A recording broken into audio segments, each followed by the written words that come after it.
Welcome to Super Chats. I'm Nick. I'm Cameron. I'm Carlos. And this week, the Hololive Dodgers takeover weird event thing happened.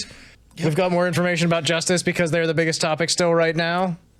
And there's a ton of other stuff that happened around Anime Expo that we're going to talk about as well. So let's talk about it. Let's dive right in.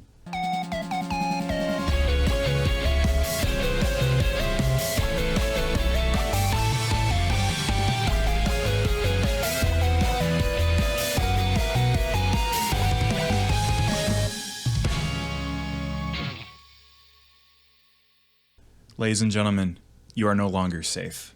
Your VTuber hobby has infested the very basic DNA of America. Baseball is the national hobby of the American. The national pastime. It's as American as apple pie and starting wars. And bald eagles. Bald Eagles, very American, those birds. It's Star Wars, very American, that movie. Yeah. Inspired by Japanese film. Yeah, in Tokyo. There's nothing more American than being inspired by Japan, and nothing more Japanese than being inspired by America. And watch as these two form a cacophony that is Hololive at the Dodgers game. Have we hooked you? Are you in? That's You are good. hooked like a shark on some chum. That's right.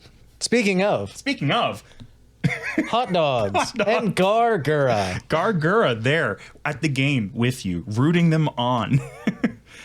So this was a theme night they did at the Dodgers Stadium for a, obviously during Anime Expo event. You had Gura and Suisei and Pecora saying, "Let's play Dodgers baseball," the traditional call out at the beginning of the game. And there were many other Hololive themed things throughout the night. Mm-hmm. So not only were they the official people to do the call out, Gura threw out the opening pitch. Oh my gosh. She didn't. I was lying. She's virtual. She can't do that. One day. Can you imagine 3D model Gura doing it? I just imagine an iPad in front of a pitching machine. That's basically it. They should have done that. That would actually have been incredible. Put a pitching machine on a Roomba. Just pilot it out there. It would be very fitting for Gura, honestly. Yeah. You remember her little Roomba from her debut stuff? Oh, yeah, when she would, like, the animations for her sitting on the Roomba and it, like, spinning around and stuff. That was really good, actually. So, yeah, they had a bunch of different things at the Dodgers game that were related to Hololive that were wonderful tie-ins. Obviously, like I said, they had the traditional call-out at the beginning of the game, but also Gura got to sing "Take Me Out to the Ball Game" for the 7th inning stretch. Mm-hmm. Another strong tradition. If you'd like to watch a video of that, they are everywhere on YouTube. As are videos of the drone show that closed out the night after the Dodgers game. You can watch it in 4K on YouTube, like I did.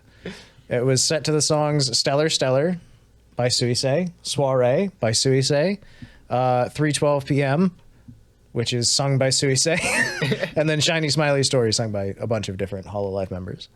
The show's about 10 minutes long, and it was really cool, frankly.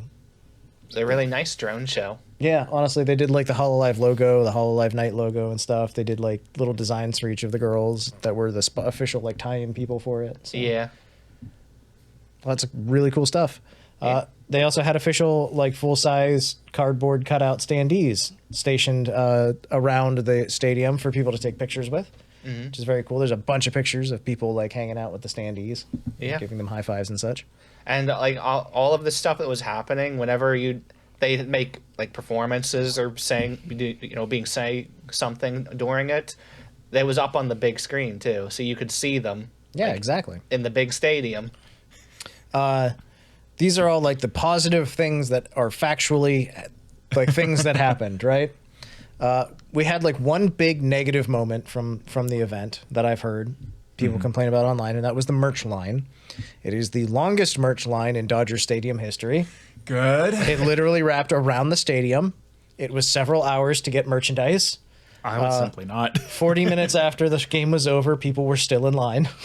Yeah, reports were people got in line shortly after 5 o'clock whenever you were allowed to get in line. Yep. And then people waited clear up until midnight when they got kicked out of the stadium and didn't get anything. Yep. Which really sucks. How are they not sold out by then? Jesus. Well, that's the weird thing. You'd think they would be, right? I don't have an explanation for that. Apparently, there's an easy explanation for that, actually. Okay. It was being sold by like 2 people out of a tent. Yes. Okay. They really underestimate the popularity of this event. So there was an anonymous post on Reddit from someone that claims they worked for the merchandise people at the stadium. So grain of salt and all that. But they claimed that basically by the time they realized how many people were actually there that were going to be purchasing the Hololive stuff and were there for that, it was too late to like the line was already formed. And so if they had tried to open up another merch tent, they didn't have time to set one up, basically. And also, even if they had, how are they going to split that line? Like, there's no civil way to do that. And that's the thing. Not to my mind immediately. So, well, it would have been probably a disaster if they tried.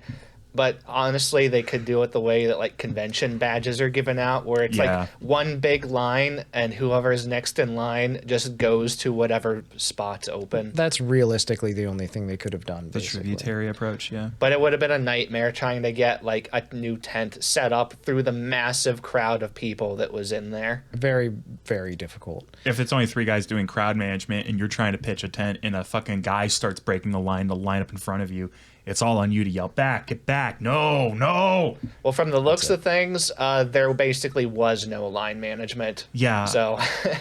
Yeah, there's a video online that's a time lapse of someone walking down the entire line, and it's a very fast time lapse, and it's still 30 seconds of walking because they had to go around the stadium.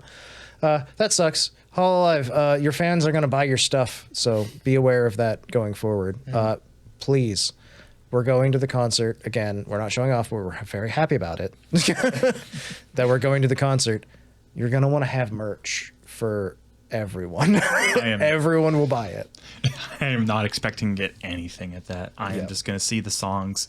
I'm going to cry when they don't play Let Me Stay Here, and I'm going to go home. Thankfully, we did order preemptively the concert merch, just crossing our fingers that we would get in, so we will at least have some of it. Yes, that's true. But I'm sure there's going to be other things that are available there. I don't know. I don't know for sure, I guess. I am going to wear my Omocat merch. There you go. Even though Omocat is also making merch for one of the concerts, the English World Tour thing. Oh, yeah, she is. She's making merch for the second concert thing. So I think, but I'm pretty sure that this is not part of the World Tour concert thing. We determined that. Like, those concerts are separate. This is the English exclusive concert. But they're probably going to have Omocat stuff for sale there anyways, because she's in the same, they're in the same city selling stuff literally at the convention. They're probably going to sell some Omocat stuff there. Like, you would think. It's pure speculation, but I would expect them to, right? Yeah. They'll at least have something. Like, they'll never have the Suisei jackets they sold out of. But that's okay. Unfortunately, as per tradition for this sort of thing, the merch that some people got has already ended up online on eBay. Yeah, for the Dodgers game. Yeah, for the Dodgers game. And oh boy. Exorbitant pricing. Exorbitant. And I've seen the pricing for it has only gone up. Single baseball cards. So they issued special edition baseball cards for Gura and Pecora and Suisei, and they're going for hundreds of dollars individually now. The prices have gone up more since then. It's gone into the thousands already. I see some baseball cards being sold for $285, the shirt being resold for $195, a never version of the cards being sold for $777. People basically have just go to the sold listings and see what it's like. Oh Lord, because some of them have sold. Yeah, and so again, this is one of those situations where this is the only big downside of this event. Outside of this, the reception from everybody that is just a baseball fan seems to have been pretty good. The Dodgers were behind at the 7th inning, and then Gura sang "Take Me Out" to the ball game, and suddenly was it their catcher? I think managed to.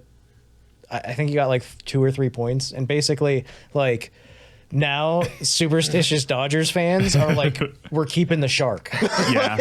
They're pushing for Gura to stick around and come back because they're just like, no. Whenever she sings, good things happen.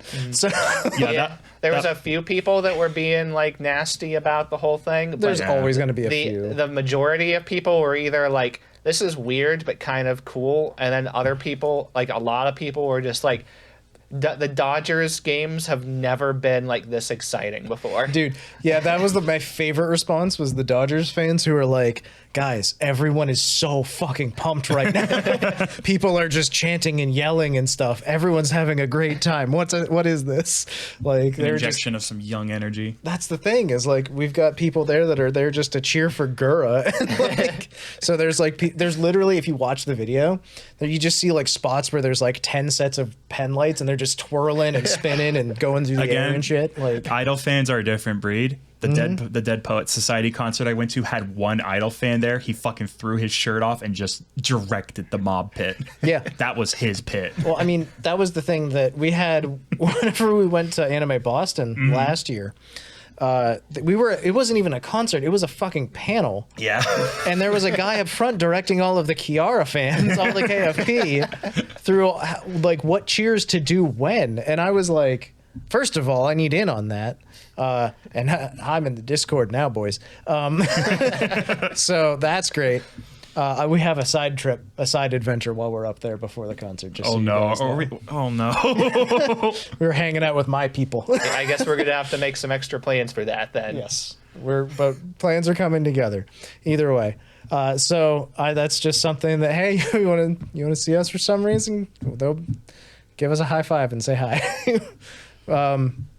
Either way, overall, there was a few party poopers, as there always are. Mm-hmm. But for the most part, everybody was really happy about it. I'm sure there's even a few Hololive fans that are like, wow, baseball's pretty cool, which is the goal. So I don't see it here on the notes. So I'm going to go ahead and add my section. I want to share my emotional experience. Mm-hmm. This is the most secondhand embarrassment I've ever felt since my parents first saw the anime I like. I played that video where Gura was saying shit. Okay, I can tell you the exact moment I paused the video and cut contact with all content to do with the Dodgers game. It's when I heard American baseball voice go, "Ladies and gentlemen, Gura."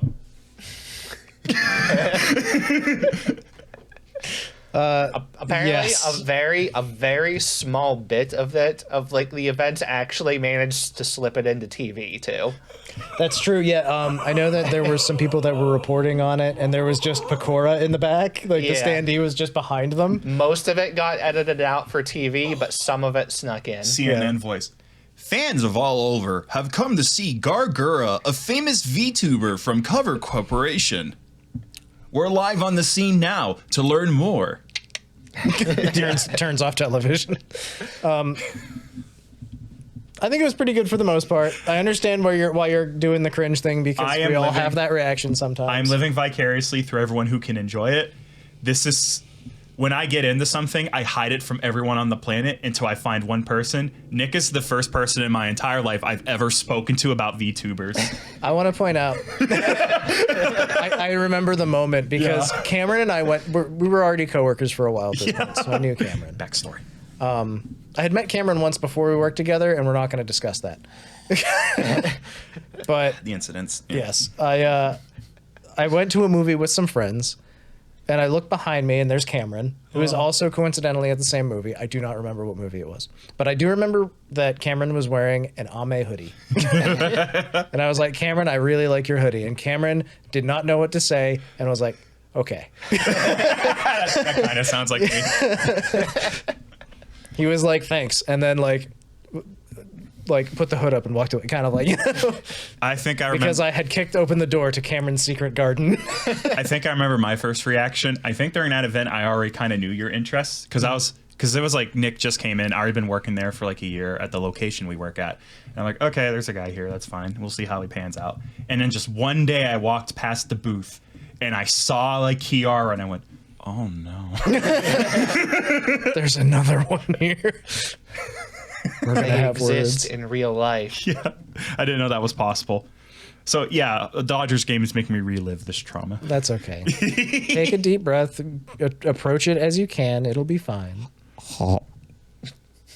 Sorry, I approached it a little too hard. That's okay. I understand. Firmly grasp it.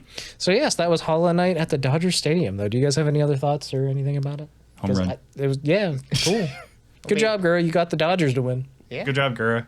I went and saw the Pirates the next day. They lost. Oh, probably no Gura. Yeah, that's what I said. I posted a picture. I was like, of the stadium, and I was like, where Gura? I need to send him an email. It's like, can you come to the Pirates game next? That's what I'm saying is like, hey, all right, Marine, listen. Oh, my God. Because we discussed this, and I was like, well, who's going to be the one for the Pirates? And was it UCAM? Somebody was just like, no, it was my buddy Kyle. He was like, Marine, dumbass. And I was like, you're right. Ladies and gentlemen. She's a fucking pirate. Singing for the Pittsburgh Steelers, Fuwawa and Mokoko. Abiscard. You hear Fuwawa's voice? Here we go. Steelers. Here we go. Pittsburgh's going to the Super Bowl. Bow, bow.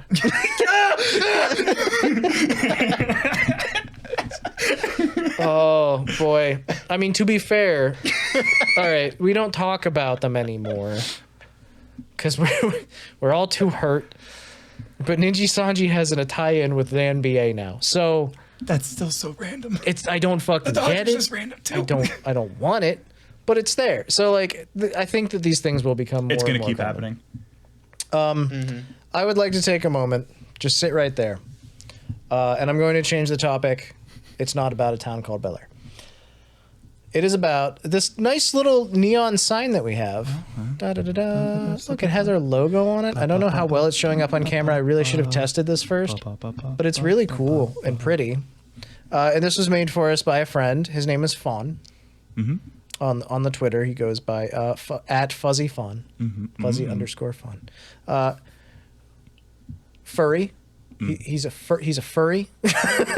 So if you look up his Twitter, be aware. That's he made it for us. He's a friend of mine, and it looks really cool, frankly. I believe he has an Etsy shop, but I'll have to double check that. And if he does, I will have to make sure that we appropriately post it down below. But thank you. It's really cool, and we appreciate it. Thank you. I've never met you before, but thank you. Cool guy.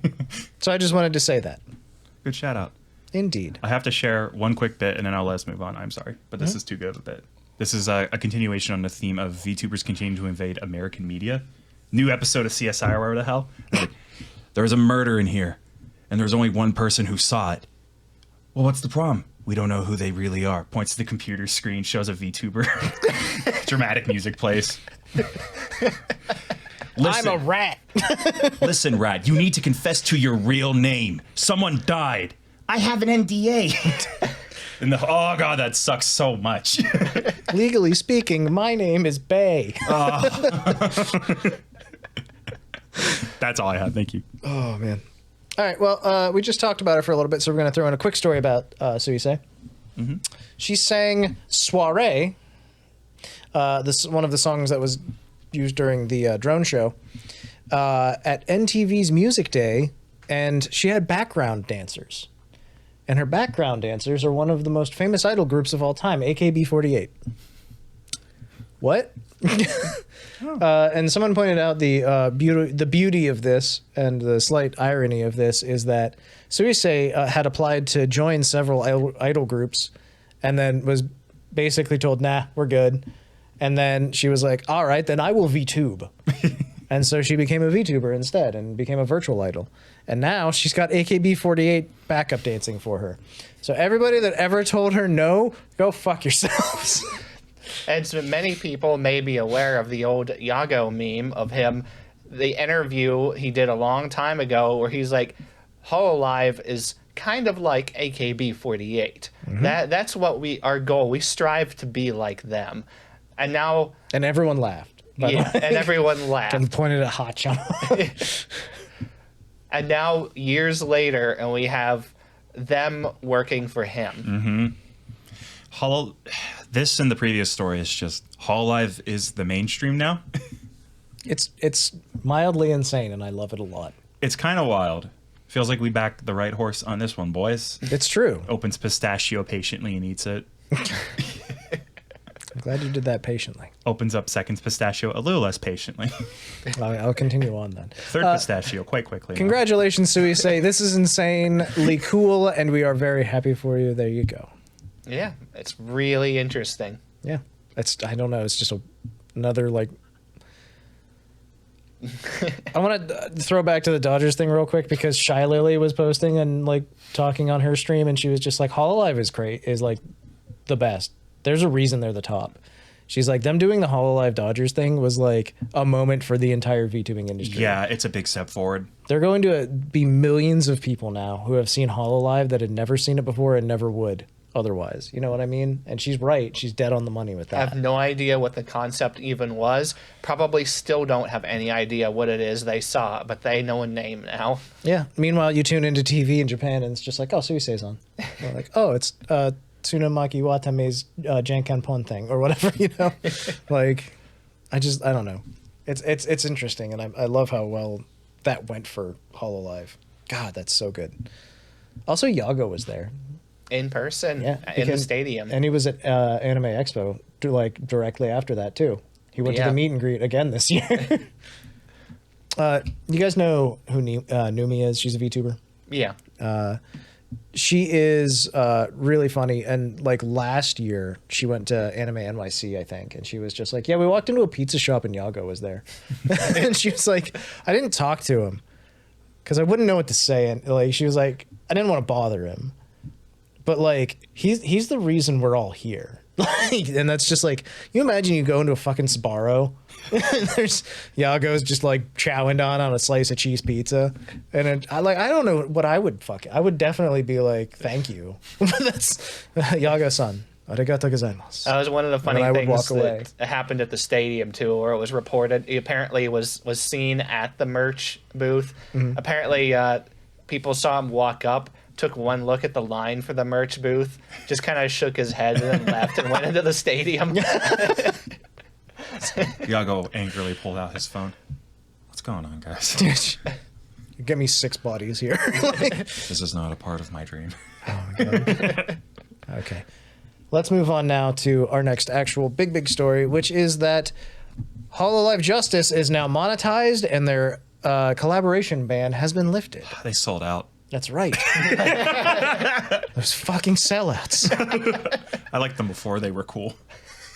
Somebody decided to post the numbers of the first stream intake, and people really like CC. So Cecilia got paid, bro. There's a little bit extra to that I heard around the community. The unique thing is CC is the only one who has said my computer's a little potato. Yeah, she has a 1080. Yeah. So people immediately target in like, okay, we're going to give all the money, but this one needs more.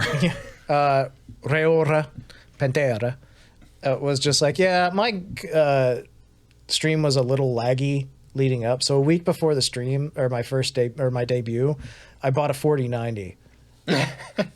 And then Cecilia's like, I have a 1080. It does everything I need. FL Studio is a little laggy, but I like pianos. We'll get to why Raora needed that in a little while. Oh, well, yes, of course. But also, we'll be getting to that later. It's just really funny to me that Cecilia, classically German, is like, everything I have is fine. I do not need more.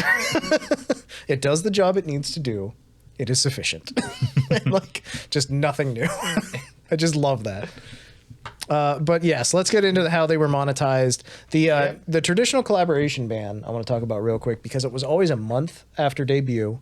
They weren't allowed to collaborate with anybody outside of their new generation. But now that has been shortened to a 2-week time span officially. Yeah.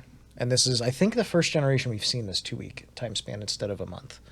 I like it. It's good. They're here to have fun, and frankly, they're all fans of Hololive. Get them in there. That's what I say, and I'm all for that. Yep, and I'd like to note, I watched all of their monetization streams, and one thing that was a very common theme for them, all but one of them, the donations and chat spam was so horrendous on YouTube that it completely froze up YouTube Studio for 3 of them. Yep. And they had to have a manager end their stream for them. Oh my! Oh, that's funny. Mane-san. That's what Mane-sans are there for, though. So yes, it was a big deal. They can now accept your money, your direct monetary donations, as well as memberships are open for all of them. Correct? Yep. So We'll start with Reora Pantera, the Italian of the group. Yeah. Cameron. Reora Pantera. There. Yeah. I was making a reference to the fact that Cameron has Italian ancestry. It's true. I too am leopard. The famous Italian leopard. He's Cameron Pantero. I didn't want to tell anybody, but I had to. Mamma mia! All right. So, Reora got monetized. What was her stream about? So most of her stream was honestly just explaining what she was actually going to be doing. Was it going to be a lot of drawing? A lot of drawing. Yeah. She is an artiste. Dude, she arts so hard. Yes. Yeah. She's already done amazing work. I did watch the stream that she was planning. I'll just save that for a little bit later.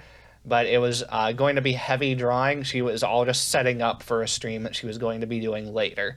Mm-hmm. And she showed like little previews of it and explaining, and generally a half an hour of her trying not to cry on stream and screaming. Every single person on the planet has failed me because her intro screen is autism creature themed after herself. Yippee! I saw. All right. I would like to point out that she says yippee in a natural amount, and I love it. Because someone made a compilation of every time she said yippee in like a 2-hour stream, and it was 35 seconds long. This fucking creature has infected like a fourth of the population, and they say yippee. I love yippee! him. I love him too. Yeah, it started to actually affect me a little bit, and I kind of hate it, but it is what it is. It's kind of nice to see such a sincere expression just re-enter the lexicon. I mean, it is that nice for that reason. So good. That's a different stream, right? Yeah, this is her drawing stream yesterday. She drew 100 Chitini yesterday, which was a separate event. So yes, this was her monetization stream. It was basically just chatting, right? Yeah, it was just chatting. That good old Zatsu stream that we all love.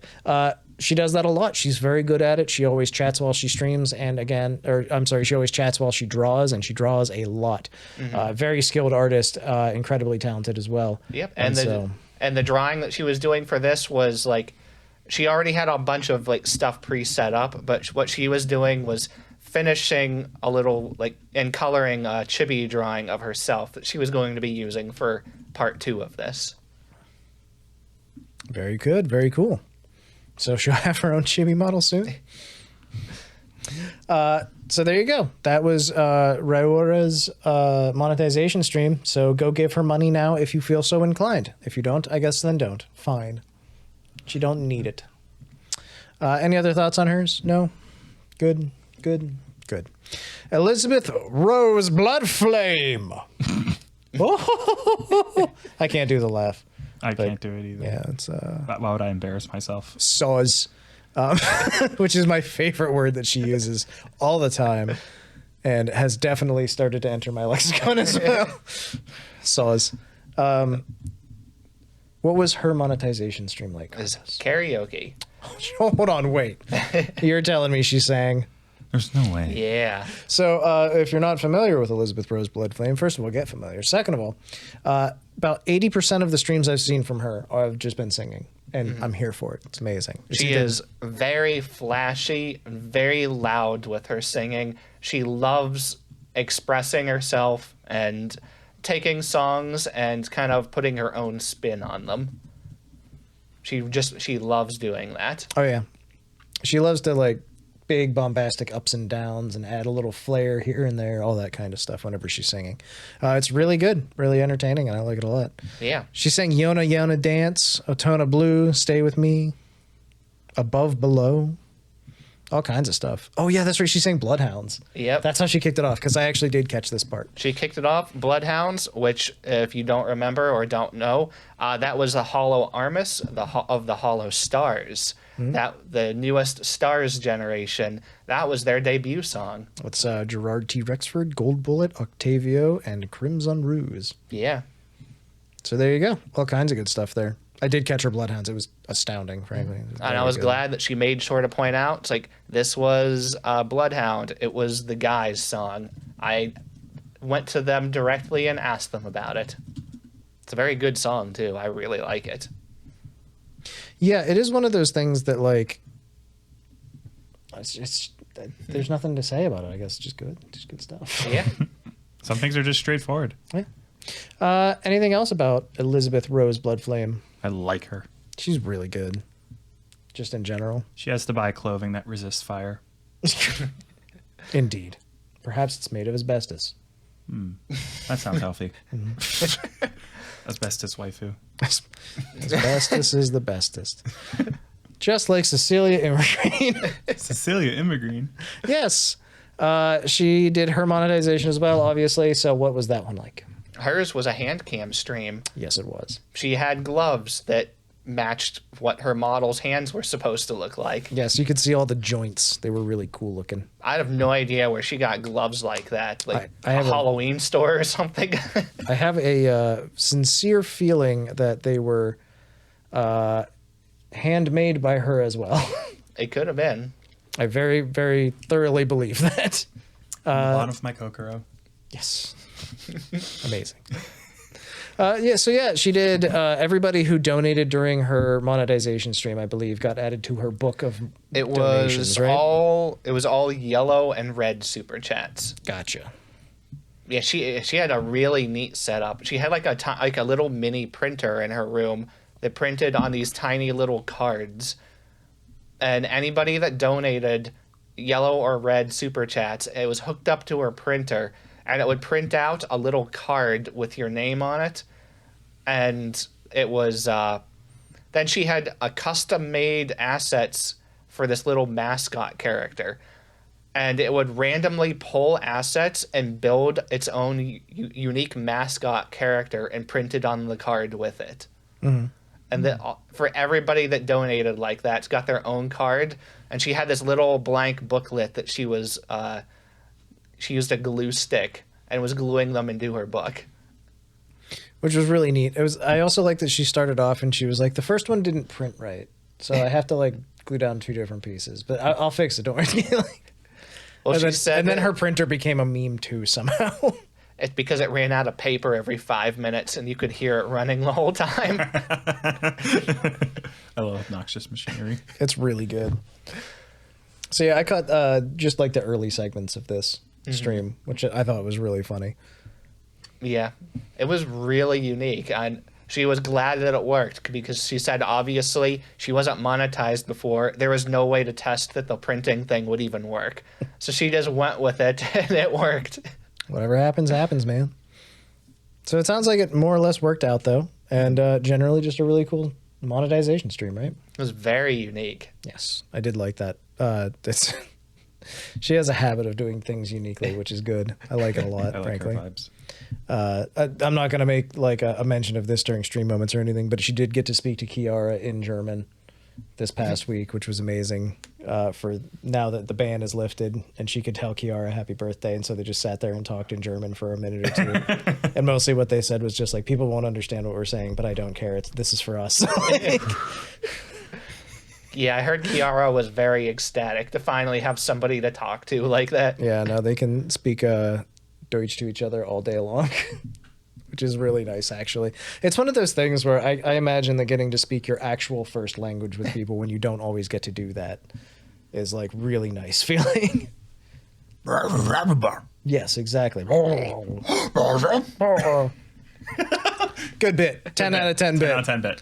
Just like Gigi Murrin.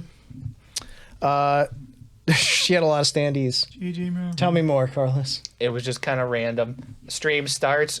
She has like 17 acrylic stands of herself plastered all over the screen. Oh my god. I think this has been building because like she's had one on her stream. They all had like the little standees on their stream because they were advertising them because they're their debut standees and they're trying to sell them obviously. But she just kept adding them since she started. Like, because I know I tuned in at one point and there was like 2 or 3 of them. And I was my like, god, it got bad. But yeah, this went into overdrive. And she had like 100 of them or something, right? So we're still getting first impressions. I feel like this is going to be the most bit-heavy generation. Considering her entire monetization stream was one giant bit. Yeah. Yeah.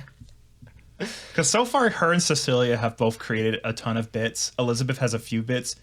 Ryora is not 100% sure what a bit is. She's too busy comforting you and hanging out. Yeah. Hello, I'm Panther Mom, she says. The third cat of Hololive. Cameron is currently... I swallowed my water wrong. Forgive me, mother. Fuck. The Italian mommies has injured me. Mamma mia. That's, I got better really quick, actually. That's good. Yeah, I sound a lot better. You can barely notice the tears. This is so me when I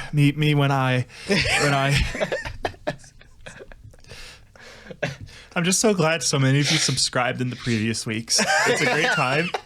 Punch it. Back when we only had 100 subscribers, I honestly felt like a loser. I couldn't even face my mother. And now that we have as many subs as we currently have, I still can't face her, but I'm happier about it. So thank you. Makes dealing with the pain easier. God, I love Gigi Murrin so much. Tell us more about her monetization stream. Did she get stuck in traffic, perhaps? A lot, yes. Oh, that's good.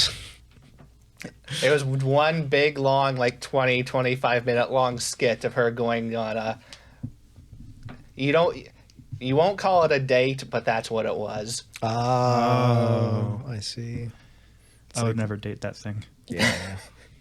Oh, there's chat in the car. I would be afraid I would lose a finger because I would accidentally like trip and like... She bites.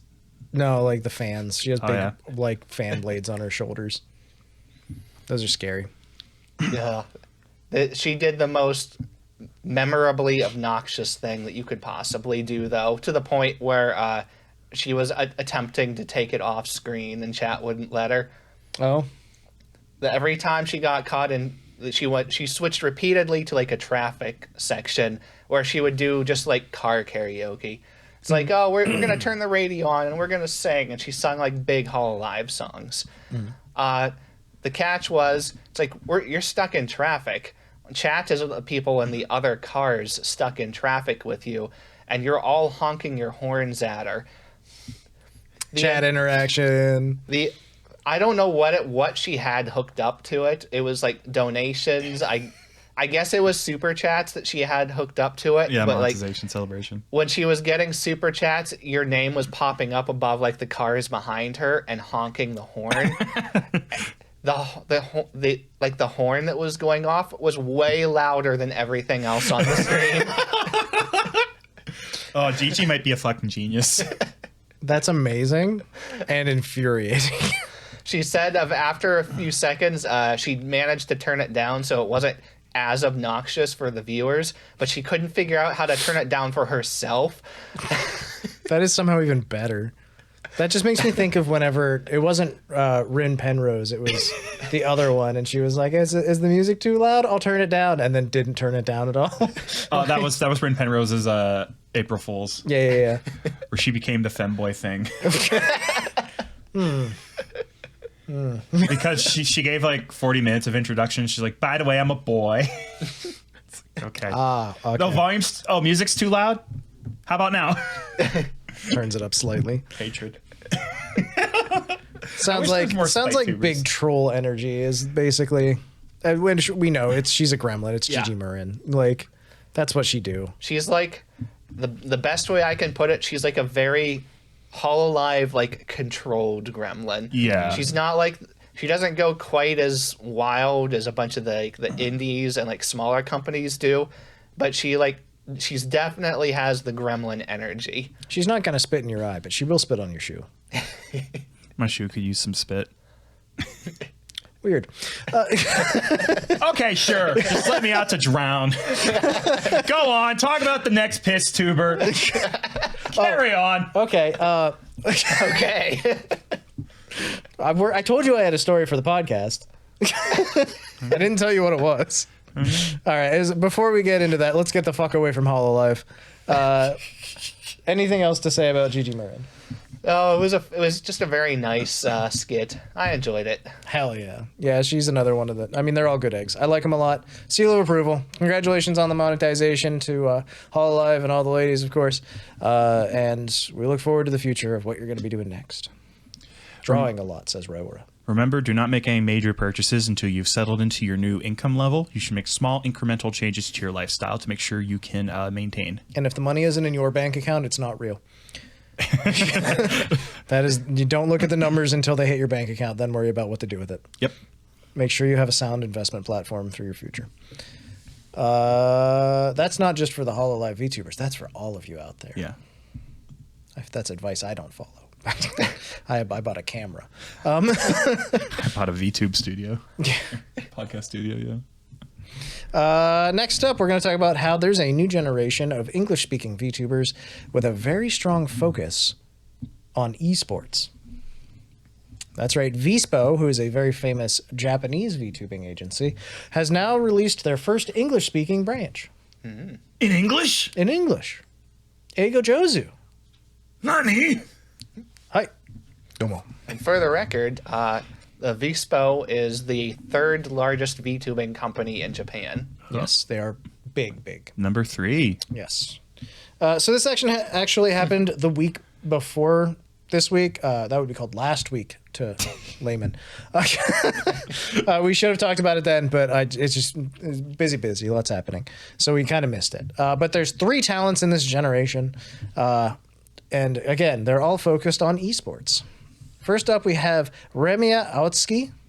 She's got a really cool blue hair with a yellow streak in it. I've never seen that design element before. It's a little bit like Clara Kaminari, though she does have darker hair, of course. She's got a cool eye mask on her head.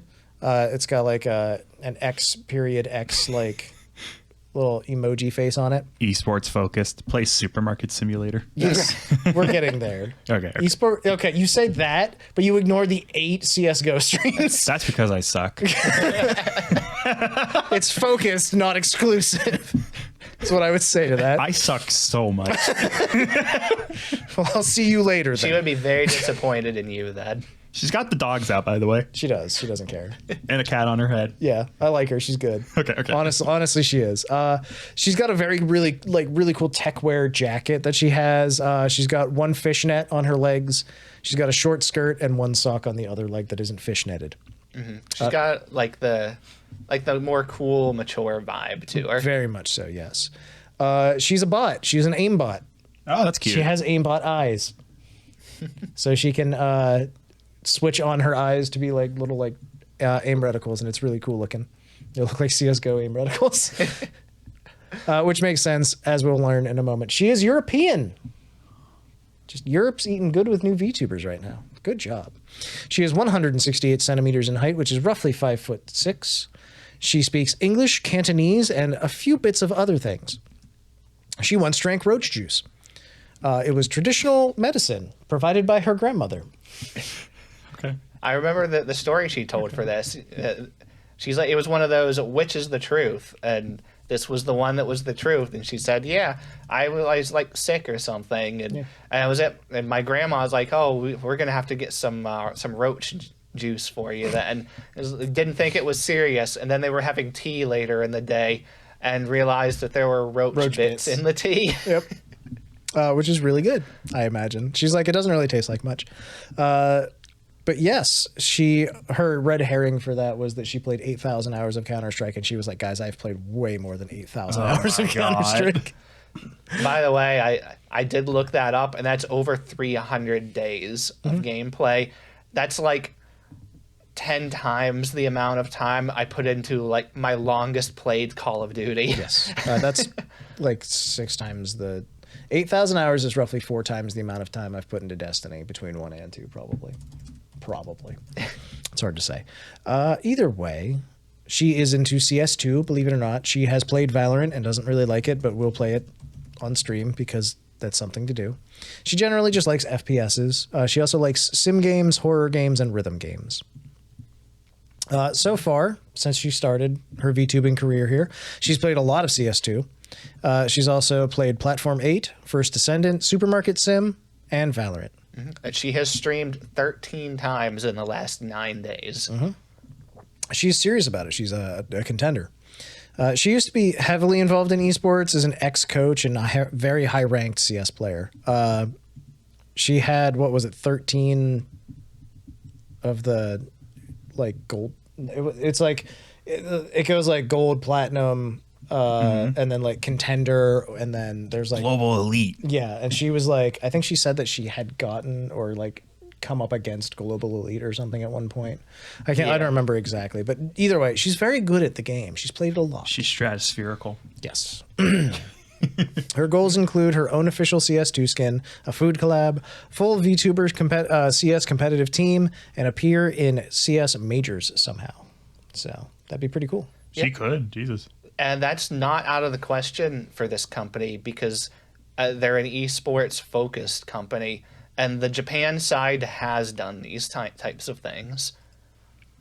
So it'll be up to the company if they manage to get the English side the same treatment. Yes. Fingers crossed. We'll work on that as we go. And I will say, because I did go through, I watched all 3 of these too. I will say they got some real stars like from the esports scene for this. Okay. So that has me curious. We'll be getting to them obviously next. Yeah. Arya Kuroha is our next VTuber as a member of VSPO. She has long black hair, red eyes, a lace collar thing that has like, it's literally just kind of a collar with some straps that lead to the dress. She's got a dress, one long boot, one fishnet, and then some really long, sharp nails that are really cool looking. There's got to be a term for that where it's like such a fanned out like choker that has a little lace starts to move down and there's garters connecting it to the dress. Yeah. Probably just call it a collar at that point, and then you have to fucking really detail what kind of collar you're talking about. It is an ornate lace collar. I'll Google this later. I like to know words. I think she was my favorite designed out of the 3.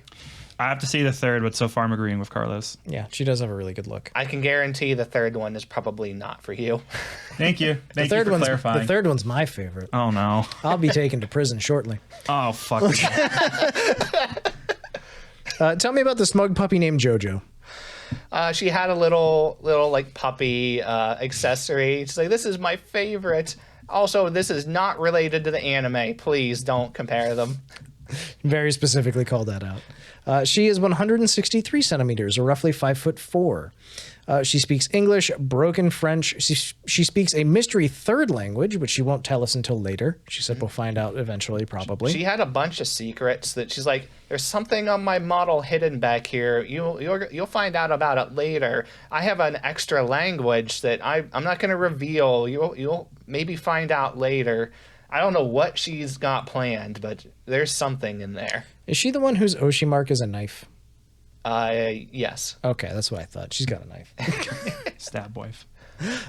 She likes food, including mom's spaghetti.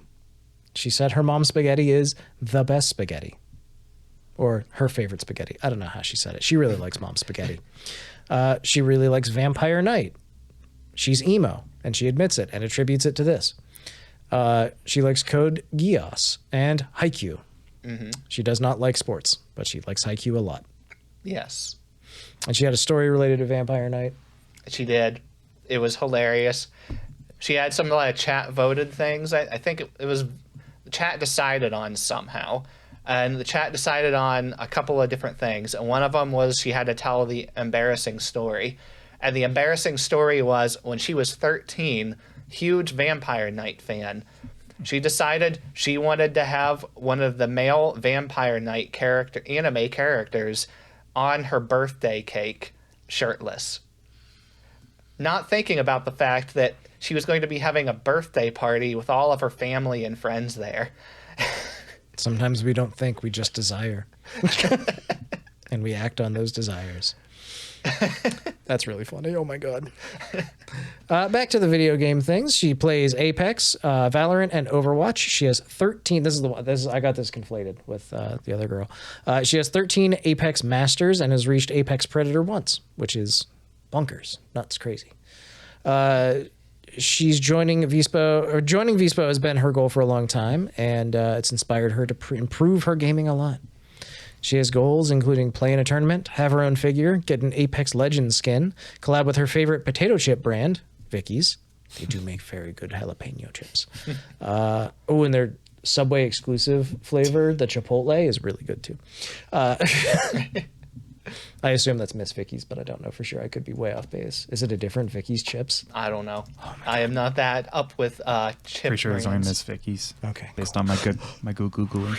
Also, it's like 800 degrees in here. We're all sweaty. Sorry about that. I'm also crying. Yes. And she wants to collab with Kuromi from Sanrio. So far, she's played Buckshot Roulette, a lot of Apex, and some Valorant. Very nice. So first one, big Counter-Strike player. This one, big, super competitive Apex. I like player. Apex. I used to play Apex a lot. I was never good at it, but I liked it a lot. I liked Apex. It's one of those games I had enough of. I'd go back and play it if there was a convincing enough reason, but I feel like every Apex player says that right now. I'd have to find a group with 2 people I like a lot who don't criticize how I land. Not who me. are very nice to me. Not me. All right. Anything else about her? No, she vibed the most with me. Yeah, she's pretty cool. Last up is Jira Jisaki. She's a kaiju with a big green hat, green eyes, white hair with orange ribbons, kaiju feet and tail, a skirt, and what appears to be shorts underneath the skirt. Let's fucking go. Yep. She had a hyper, super soft voice, and she was aggressively cute. Yes. She's also Korean. Yes. She's from Korea. English is her second language, as we find out in a minute. But she does speak Korean, English. She's learning Japanese, and she can speak kaiju. And then she went, "Gow." And She looks I went, like a oh duck. my God, she's cute. She looks like a Dot Hat character. Kinda. Yeah, I guess I could see that. Maybe like Legends of the Twilight or something. She lives in a cave, which is important information. She's a kaiju. It makes sense, right? And she has a book that she goes through of debut information for everyone to read. Her birthday is November 4th. She's 143 meters tall, not centimeters. Meters. Meters tall. But if they were centimeters, she would be about 4'8". In her little book, she had like it was scribbled out over where the C was supposed to be. Yes. She likes cute things, playing games, singing and rapping, eating yummy foods. She likes over 9,000 anime, roughly. She gave a list, and it was enormous. There's just a huge list of anime. So if you want to know what anime she likes, feel free to help yourself. It's good taste. I appreciated it. Yes. She is the big Overwatch player of the group. She's top 500 in Grandmaster rank every season she's participated in. And she's peaked at top 20 for total overall ranking on the server she plays on. She is big into Overwatch and very skilled at it. And hitting top 20 means like you were a monster. That's fucking insane. One of the best in the world. Go ahead, Carlos. Tell me about the MMO. She mentioned a bunch of games, but she mentioned several MMOs on her list too, and said she likes playing MMOs. Okay. One of them, MapleStory. Boo. Carlos. I appreciated it until she said she was also waiting for the Riot MMO, and then my excitement reversed. Hey, it's not League of Legends, it's just Riot. Oh, yeah. Riot makes a lot of good things, and one of them isn't League of Legends. Is that MMO even still happening? They apparently they had to scrap the entire thing. They weren't liking how it was going, and they're just redoing the whole thing. Good for them. With this new direction, we're excited to introduce. We started laying out the groundwork to pivot some time ago. We're saying our development path also means we'll be going dark for a long time. This is 3 months ago. Bye, guys. They got Metroid Prime forward. Yeah, they did. See you guys in 3 years. At best. At best. Back to Jira. She plays everything except for horror games. She really does not want to play horror games. Her goals include to win a tournament, get less shy and make at least one new friend, support her senpais, collab with a game, perform in 3D. She has a secret goal that she wouldn't tell us. How rude. And she wants to be our muse. So far, she's played Gigabash, Overwatch 2, believe it or not, Pal World, League of Legends, gross, and she's done a Zatsu, which is cool. And also, I haven't included this for any of them, but I wanted to include it for all of them. They all did a collaboration and played Chained Together. Chained Together. People keep playing that game. I haven't seen a second of it. It's sort of a meme right now. It seems to be the case. Okay, so those are the new folks from VSPO. I think honestly they're all really cool. I'm impressed with all of their skills, definitely. So that's crazy. They pulled some real competitive like heavyweights for this. Honestly, yeah. All three of them had heavy involvement in real esports. Yes. So I'll be really curious to see how much people end up enjoying these guys. I'm sure it's good. Anytime anyone I like plays Counter-Strike or Overwatch, I don't click on the video. I really don't like esports at all. So I just respect that this is not my sphere. And I'm glad that these people look so charming and nice. Mm-hmm. And they're also going to stream normal stuff. Yes, of course. So I don't usually play or watch esports or anything, but once a year, maybe twice a year, I will install whatever Counter-Strike version is current, and I will play Arms Race until I get a win, and then I will delete the game again. I played some Counter-Strike with a friend, and it was nothing but a positive experience. And I'm really thankful for that friend because he did everything he could to make it nice and fun. But just in general, I don't like competitive games very much. I don't like competing. I'm scared. I'm a frail little butterfly landed atop a melting bar of margarine. It's a beautiful poetic image. Thank you. Yeah. I'm very mixed on esports. I absolutely 100% despise the actual organized high-level esports. Good God, yeah. But when it comes to... Because I also just despise sports as a whole for the most part. And esports resemble normal sports too much for me. But when it's just somebody that's like actually really good at them, I do like that. It's fun. Like, I'll be honest, like I was really in Siege back in the day. And there were times where my buddy would show me competitive Siege. And I'd see the tech they were doing and recognize it and start putting into my play. That's the closest I came to really enjoying esports stuff. Mm-hmm. But even then, eventually that emotion fizzled out. And I kind of realized I'm happier not playing games that you're supposed to play every day and get really good at. I don't really like treating video games as a skill, even though I keep gaslighting myself into thinking I like fighting games. I hate fighting games. I wish I liked them more. I was excited for a game that I found out was a fighting game and got actually mad about it. But I hate fighting games. I was an avid League of Legends esports watcher, but that was whenever it was like, this is TSM. Here are the 5 people that are a member of this. They're a bunch of idiots living in a gamer house together that are just really good at it. And then they franchised the esports, and I hated it. Yep. It just got too much to follow, frankly.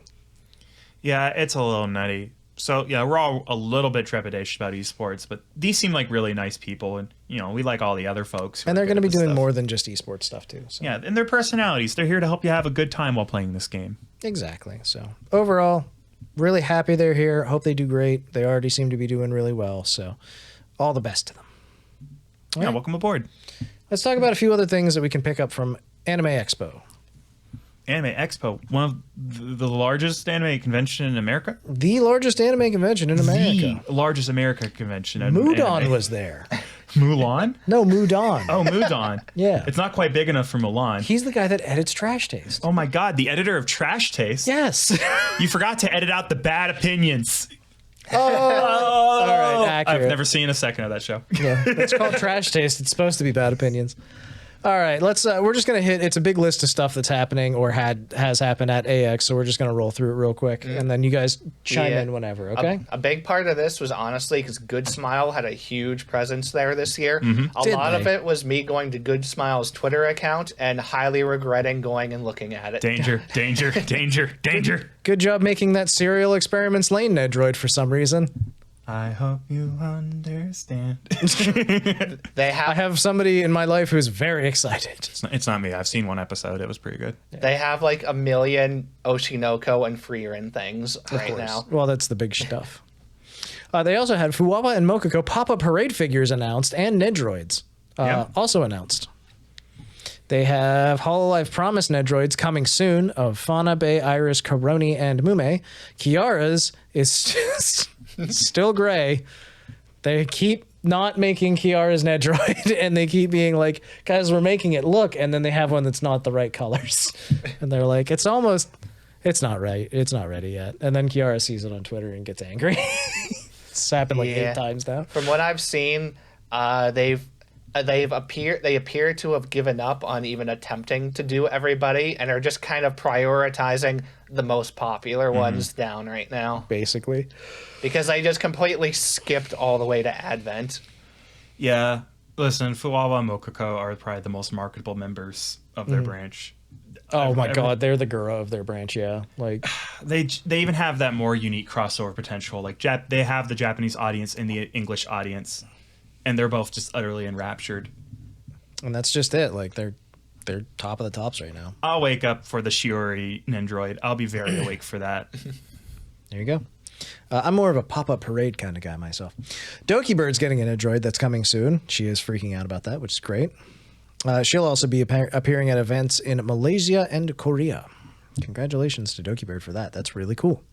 Calliope Mori and Gura are getting Good Smile Max Factory scale figures that are coming soon. Now, these are the very expensive ones, right? These are the expensive ones. Usually between $150 and $300 Gotcha. is what we're talking about. Gotcha. They're like the Marine figure that I wanted to buy and almost did, but it's $300. Thank God we didn't. It would literally take up like most of this table. I saw it when I was in Japan, and that's where I almost bought it. And I'm not kidding you. I have a full size, like the biggest checked bag that you can put in your checked luggage. It would not fit. Fuck. But I almost bought it because it was a lot cheaper there. It was like $100 cheaper in Japan than here. If you were super, intent on getting it, you could have just taken it to the airport and shipped it from there. It would have ended up costing me $100 to ship it. God damn it. Either way, Agura Pop-Up Parade is getting re-released. Hell yeah. The Amelia Watson Figma update, they now have a gray model to show off, it's the pre-painted, pre-colored model. Yeah.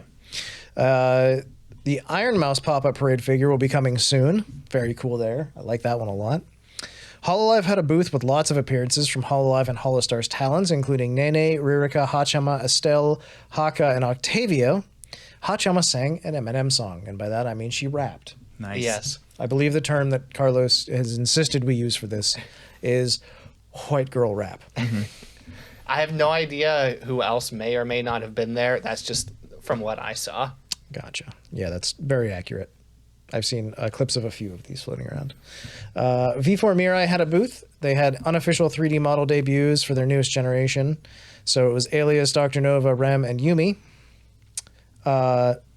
Who was it that Princess carried Rem?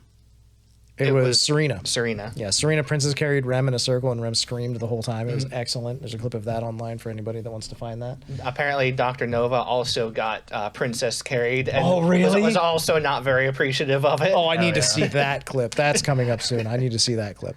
But yes, Grimmy had a standee along with Obake Pam at the Play Asia booth because Grimmy was like, will someone take my standee? And Pam was just like, I got you. And so she just put her at the Play Asia booth. So there you go. Wow. Now, there's nothing else that we would have to talk about that could even remotely be tied in with, say, Anime Expo, nor Nedroids. Yeah, I'm glad we wrapped that up. I like smiling at the end of stories and moving on. You know who else likes to make people smile? Who? I feel like we have to talk about Filian's events of the past week. We have to at least talk about it. We're a VTuber-specific podcast. This is one of the bigger stories of the week. It's concerning and upsetting to some people for very good reasons. It's not like, we don't need a trigger warning, but I'm basically saying I get why people are angry and upset. I think we should just really spell it out. This is now illegal merchandise. This is contraband. Yeah. The U.S. government would seize this item. So what are we talking about here? So Filian is one of the largest VTubers on the earth. She did the VTuber Awards last year. She is... This feels macabre. Put her down. No, give her back. I don't like puppeteering her as we talk about her life. It's okay, man. Things will get better. So basically, Filian had an Nedroid announced from the Good Smile Company, and then that got pulled back because the original creator of Filian's model found out about it and was like, yeah, that's very strictly against the terms and services of the model. Filian's model is not a bespoke model that was created specifically for her. It is a mass market model that anyone can pay $50 to $70 for, and you can use it for any like VTubing activity and things like that. Specifically, you can buy it on booth. It's like $40. Filian's is a recolor of that model, but it is still the same base model at the end of the day. Yep, the original is more green, I believe. Yeah, it's still all the rigging, all the 3D model work. Mm-hmm. It has just been retextured. Exactly. So Filian's model, in the terms and services, it says you're not allowed to create and produce and sell merchandise based on this character. That's against the TOS. Filian has done that 3 times already. And that was always something that I never understood, was why Filian was initially very hesitant to make merchandise. And then she was like, listen, I'm doing one piece of merchandise. It's a waifu cup. That way people will stop asking. And she did that. And then she was like, oh, all right, well, for the VTuber Awards, we're doing a figure. And they have like an expensive figure that she did with a company. It wasn't produced in large numbers, I don't think, but I'm unsure of that. And then she did the Lil Phil plush, which is the contraband that we have here, and we will have to throw against the wall very hard later. I believe that the part of the problem with it too was that the original creator didn't have too much of a problem if you were just creating small batches of personal merch. Yeah. The problem was that she was getting the big boys involved. Now, she was getting Good Smile involved. Good Smile is one of the biggest names in the model industry, and they make Nedroids, they make Figma, and they make pop-up parades. And these are, if you go into any fucking weeb convention anywhere, you're going to see their products everywhere, right? This is one of the major players in the game. Bad. This is no longer a small batch thing that you're kind of doing for a side hustle. This is like business now. We also forgot to mention that they put her 3D model, or a different version of her 3D model, into that one cart game. Ooh, I forgot about that. Yeah. All of this to say that the original creator reached out and was like, that's bad. You should not be doing that. And then Good Smile was like, okay, well, what the hell's going on? And so they basically, as far as I understand it, the 3 of them had to sit down and figure out what was going to happen here. The Nedroid is canceled, as far as I know. Yeah, I can't imagine it seems to be gone. The original creator is like, I didn't ask for money. I just told them don't do this again. And like, it's fine. Just don't do this. And also, in the future, don't do this. Yeah. The original creator didn't really have a problem with anything. It's just, hey, I don't want you to make merch off of this. Just, you keep using the model if you want. Like, it's your model. You can use it, but, no merch. Oh, wait, here we go. I'm actually seeing they have like a direct thing, if you want me to just read it off from 2 days ago. Yeah, go for it. I kind of like to give everyone their chance to have their voice. Returned to Japan early this morning. I received all replies from the VTuber and Good Smile Company, and we plan to proceed in a direction that will protect my rights to the greatest extent possible. My position is that I would like to have a smooth negotiation through communication. The models I make are products that anyone can use if they are purchased on booth, but they were mainly made as avatars for VR chat. But the terms of use allowed them to be used outside of VR chat as long as they are not used by third parties other than the purchaser. Personal VTuber activities are allowed. However, just because the model is purchased on booth does not mean the purchaser has all the rights, and in the end, the model is rented. So if revenue is generated through general VTubing activities such as videos and streaming, we ask that you give credit to the original person. Going further from here, there is a terms of use that require prior contact for activities that have a large commercial potential, such as character product production beyond general VTubing activities such as video and streaming, and we provide guidance on crediting after consideration. Usually the scale is not that big, and VTubers themselves handle production and sales without going through a company, just like you guys said earlier. So selling character merchandise is not a problem. However, if a VTuber has an agency and uses the character through a company or corporation, we receive accurate information in advance notice, even if it's not for commercial use. The problem I have is that the VTuber does not own the copyright to the character, and the project was carried out through a contract with a company without any notice to the original owner. Therefore, I request that the product schedule for this character merchandise be stopped. I do not need royalties and incentives. I just want to protect the copyright of the character. Checking to see if there's anything pertinent. The big point being, as we mentioned, the original creator didn't care that she was using it, didn't care that if you make small merch yourself, it's whenever it's big corporate stuff that she... And it's very similar to the way most VTuber companies handle this. Like, if you're making merch to sell at a convention, if it's under a certain number of copies sold or whatever, then generally they don't care. I do like his final defense. Mm-hmm. If he allows it this time, then that means from now on, people can just make small edits to any model he makes, and from then on, it's theirs. Exactly. So it just kind of leads to this infinite original character problem. So it's basically like The other ones may have been questionable in their own ways as far as the products that she has sold based on the IP in the past. This one was definitely over the line. Yeah. And she got bonked for it, and she got told, you cannot do this. Now, what she needs to do, in my opinion, estimation, basically from everything I've read online, is commission a model. Yeah. It's kind of crazy that she's gone for this long and she is this popular and she hasn't just commissioned a model. I have heard that she actually did commission one, but it's been many months since there has been any news on it. This is a problem that plagues the VTuber community in general as well, where you pay for something and then you hope that it shows up. Yeah. Like, this happens with merch dealers. This happens with, I know that I've seen quite a few VTubers that have said I've reached out to several people for commissions several times and I've paid them and never received anything, and I've gotten delays and I've gotten and this happens. It's especially with creative projects. Sometimes people get hung up on stuff or things just don't work out and that sucks. That's why generally if you're going to commission something, you pay a percentage up front at most.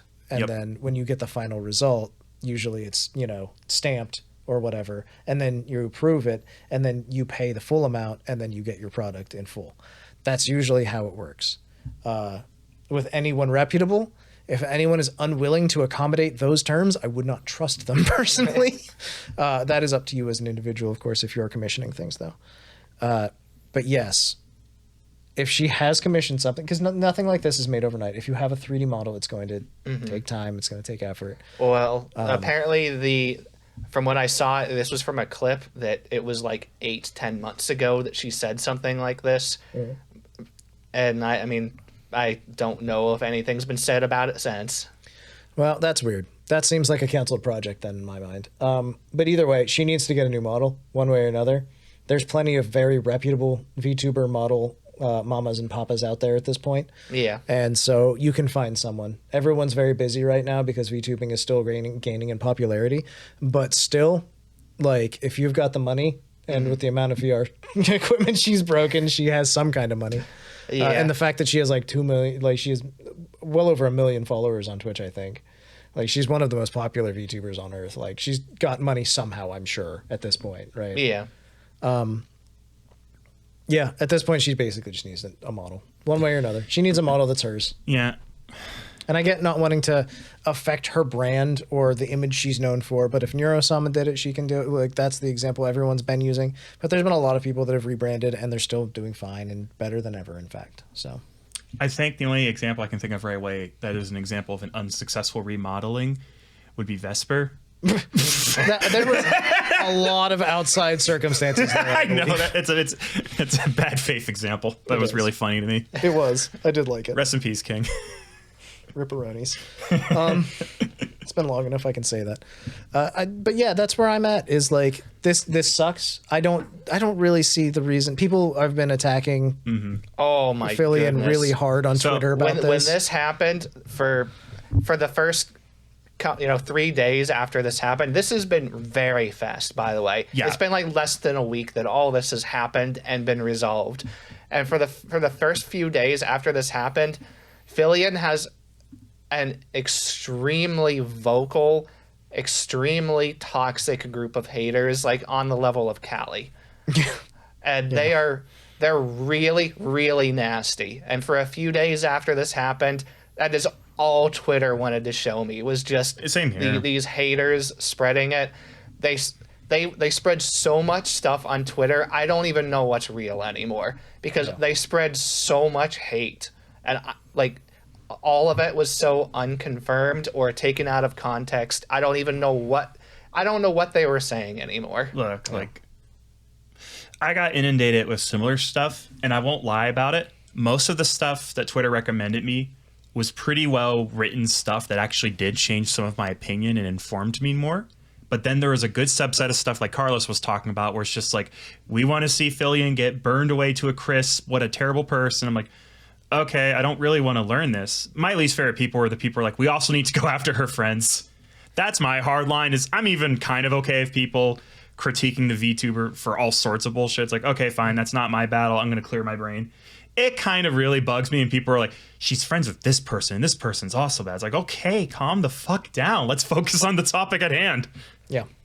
I would say that there's quite a few VTubers out there. There's at least a few VTubers out there that I will not watch for one reason or another.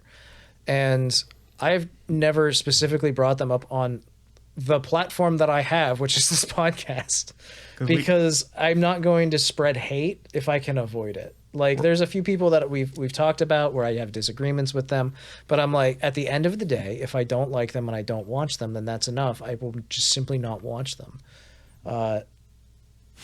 That's it. Don't chase people down and harass them about things. It's not usually worth it. It's not ever worth it, frankly. But, you know, we're very different. A lot of the people who post these things are kind of hunting after the high of being a part of the people chasing after something. Everyone wants to be part of a mob. They're either enjoying the feeling of justice or attention, to which case I point, I don't know, I kind of just wish we could all get along a little bit more.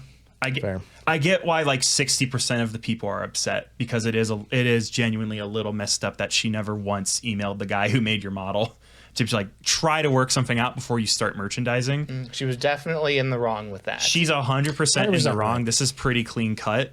I just hope that like the reaction doesn't have to be so extreme. She spoke privately with the person and they agreed to cancel the project.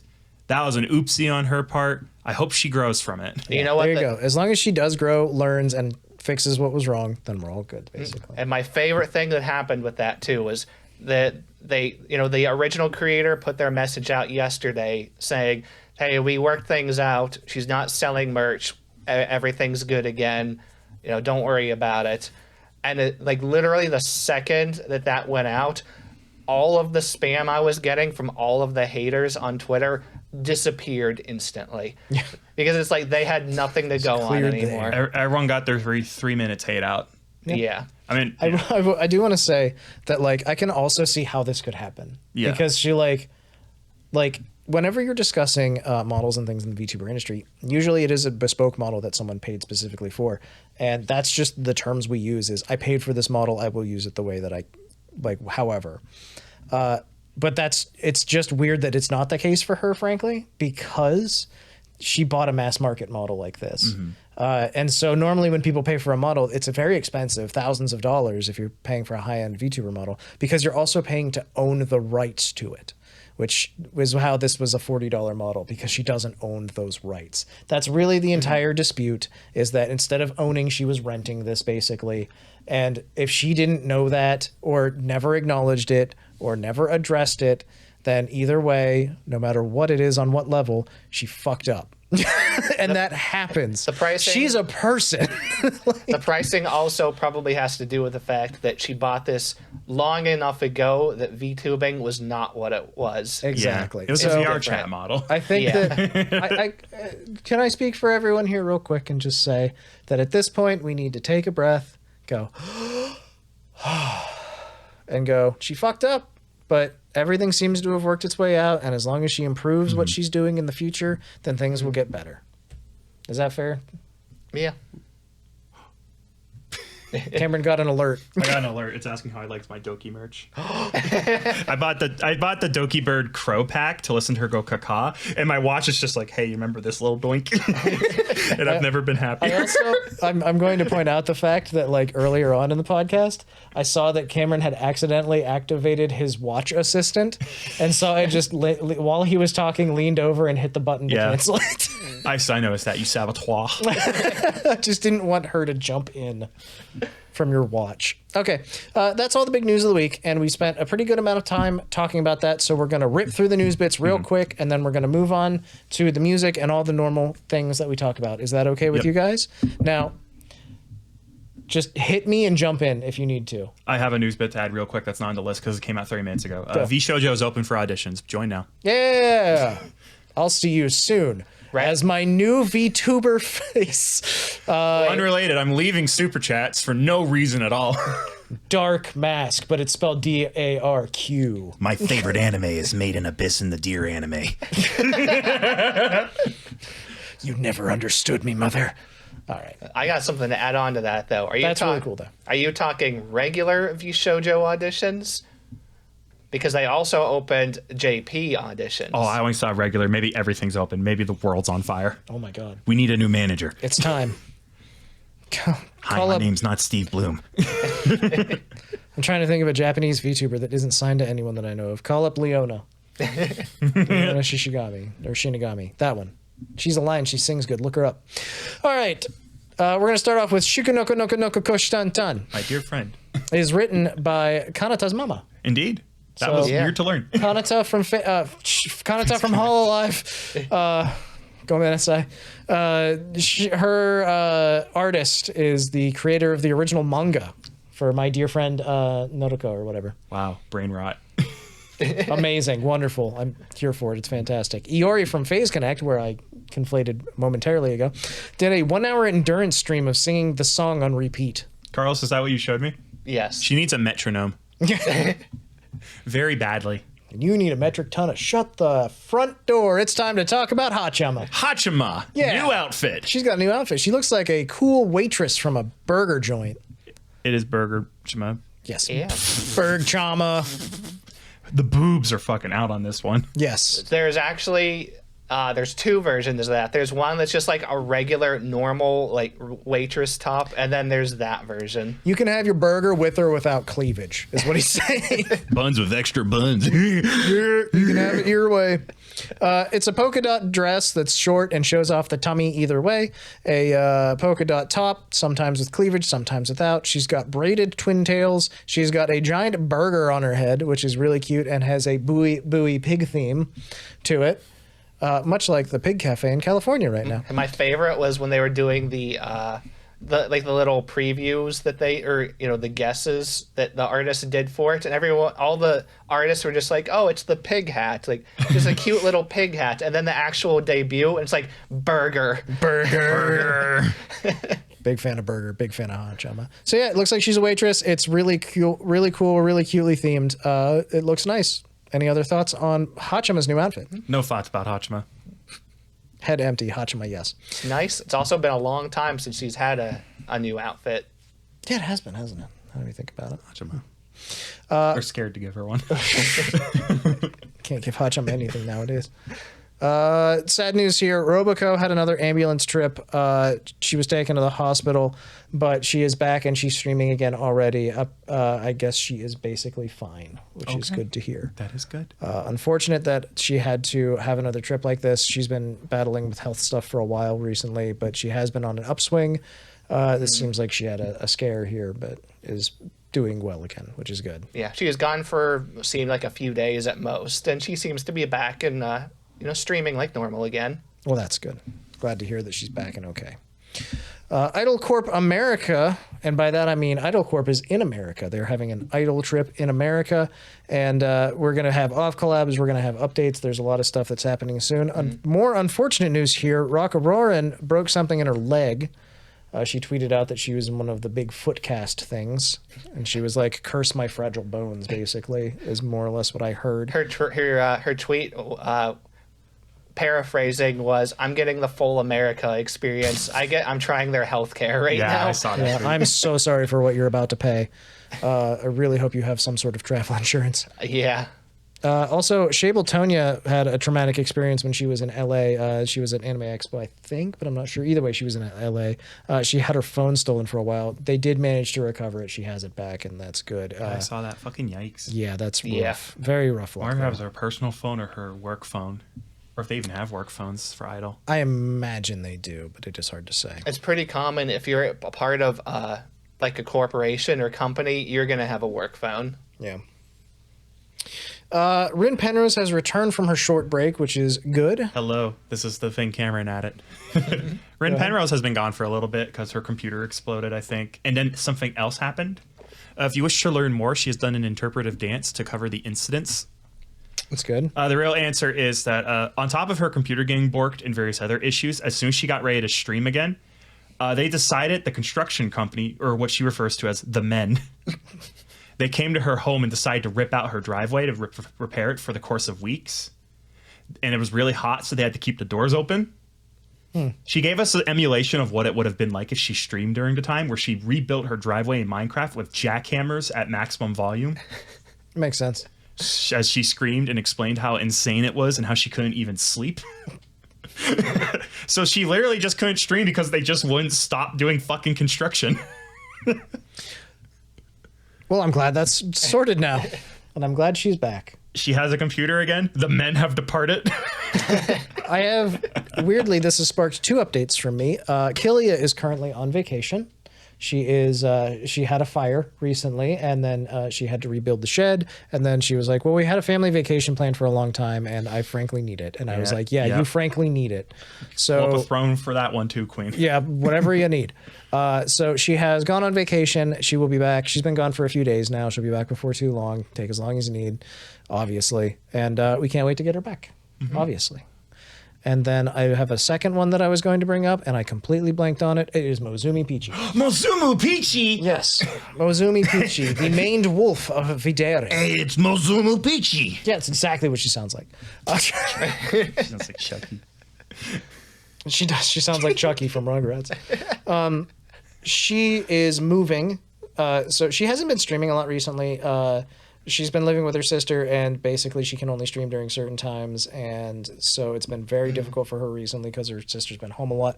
Anyway, apparently her sister is not supportive of her job doing this. Yeah, and she says anytime that she attempted to even talk at all on stream for people, that her sister after the stream was over would just lay into her about it. Yeah. What the fuck? So she's been doing like member streams for a while where she just does TTS, text to speak, and she's been doing like 8 to 12 hour streams of that because it's the only way she can stream at all. That fucking sucks, Mozzie. I'm so sorry. She's moving out soon. Good. Very soon, which is good. So she's basically said that she will probably not be streaming again for a little while, but she'll be back when she can be. I'm excited that you're moving out. I'm really happy for you. I can't wait to have you back as a streamer. Please be safe. That feeling when you're better accepted by Dodgers fans than your own lifeblood. I know, right? Who would imagine? The boomers eating their hot dog cheering on the 7th inning. Soon Mozzie will be able to drink piss in peace. I'm so sorry for what I just said. Pissing all by yourself, handsome? Were you frying chicken in there? We're so normal. We're so fucking normal. People love to meet us. Can I tell my story now? I want to do a third real quick. Okay, go for it. Mozzie, can't wait to see you back. We love you. Just real quick, Ina Hololive. Yeah, Ina Hololive. She's also on break. Why? She just is. Fuck. I hope she's doing okay. We can't wait to see her back. I imagine it has a lot to do with probably it's a break before they get ready to ramp up for more summer Hololive stuff. Because they're going to throw her in a plane and make her go to NYC to sing to strangers. No, not strangers, just strange people. Like us. I'm not a stranger. I'm a strangest. Good job, buddy. So I was scrolling on Twitter recently. Sorry for being in the middle of these two stories. Thumbnail. You don't want to do that. I'm not going to name names because everybody can be into whatever they're into. But I will tell you that the company was VLore. We like VLore here. I do. I support them. And Hi, VLore. Thank you for subscribing. And I was scrolling through. And so if you don't know this, VLore talents all have 2 accounts on Twitter. They have the regular account and they have the Steamy account. Okay. Best way to surmise them, because I've seen them both, if you don't mind. I'm playing this week. I have masturbated. Yeah. So Which, hey, go off, Queen. I was scrolling Twitter, and I thought I was on. I thought I was on one of the talents, like regular accounts. Hey, here's what I'm playing this week, and there was a voice tweet, and I was like, oh, cool. And there was no one around. Thank Christ. Because I hit play and I just hear peeing. That's so base. I love that.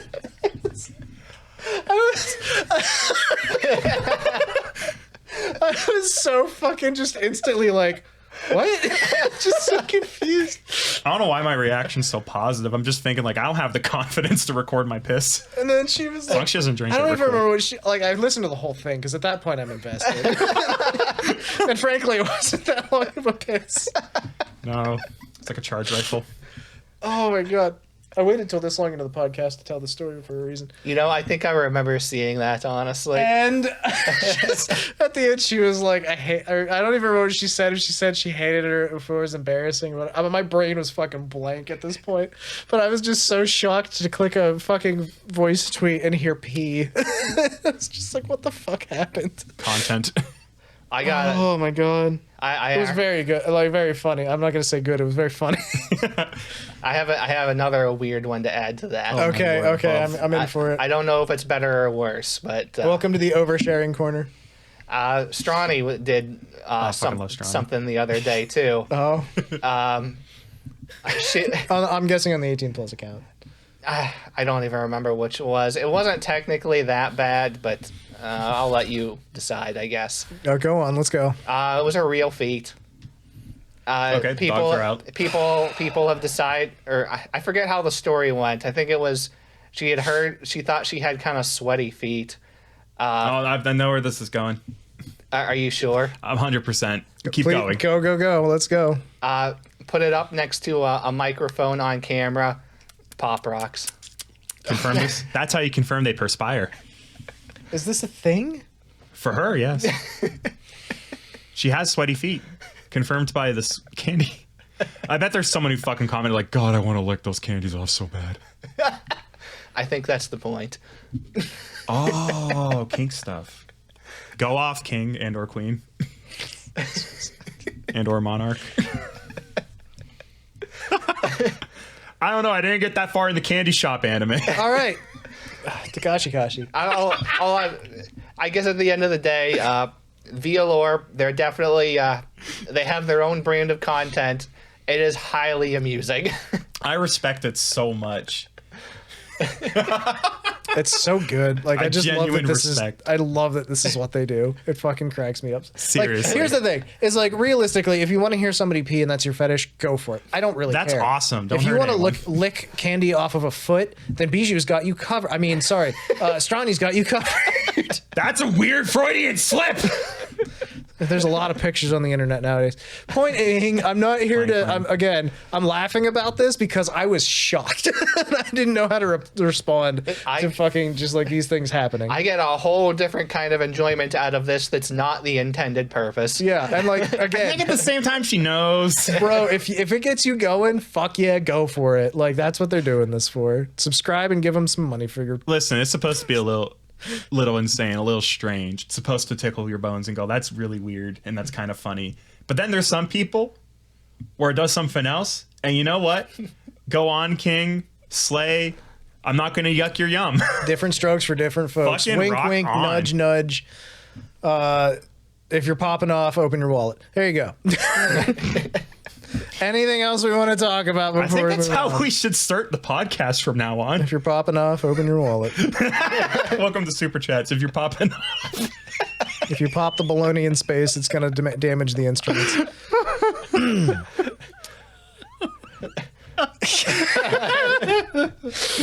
Vito's doing a rerun of the Nero-sama plushie. Oh, that's so cool. It's available now on Makeshift.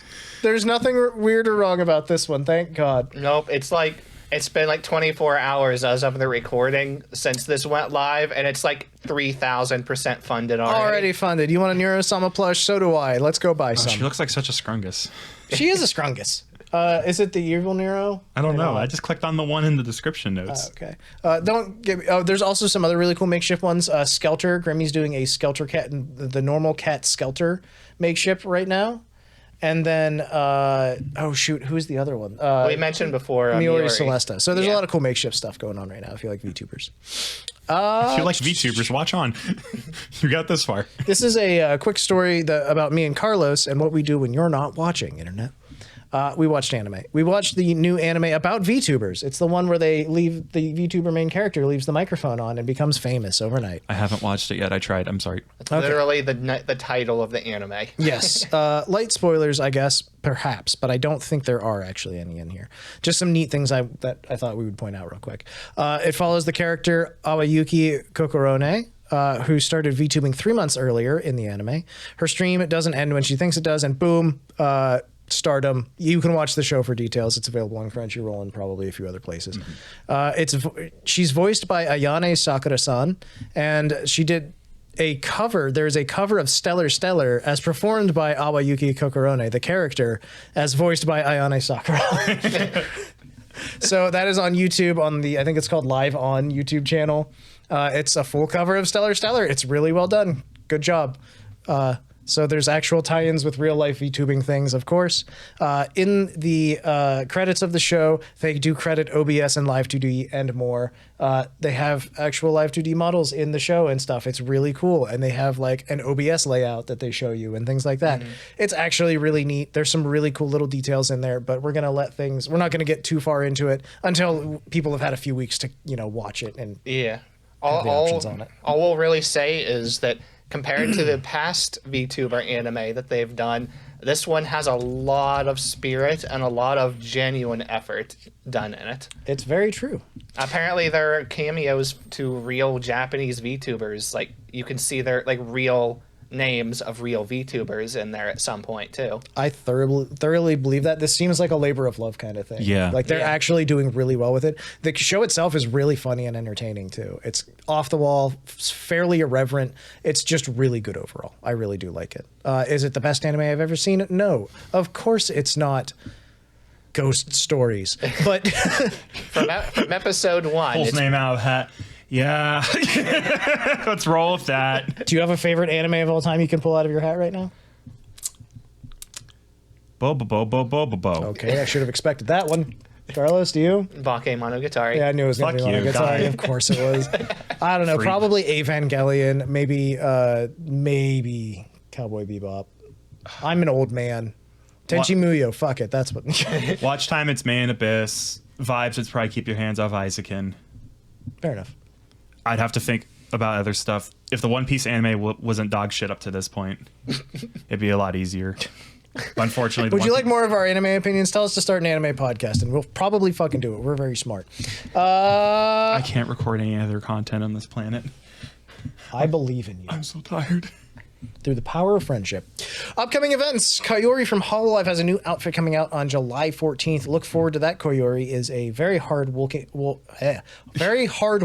coyote. And she is, frankly, fantastic, wonderful, and great, and very pink. So we look forward to a new outfit from her. We do love that. Now we're going to talk about music.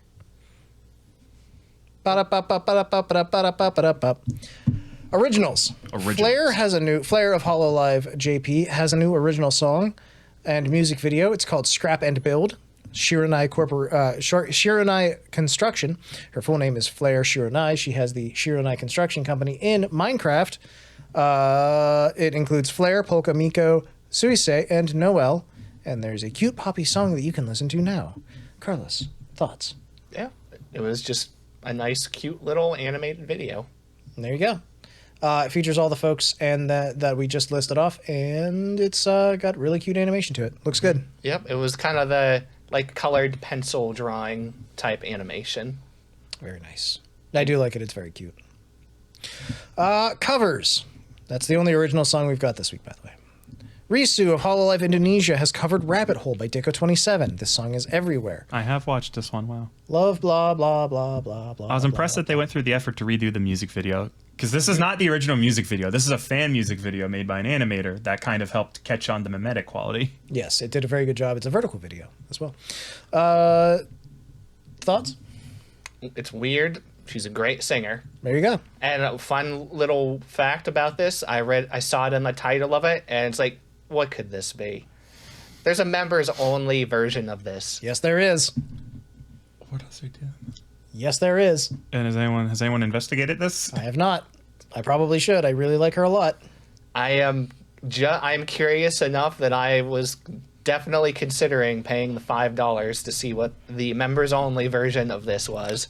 Because the music video for this, it's something.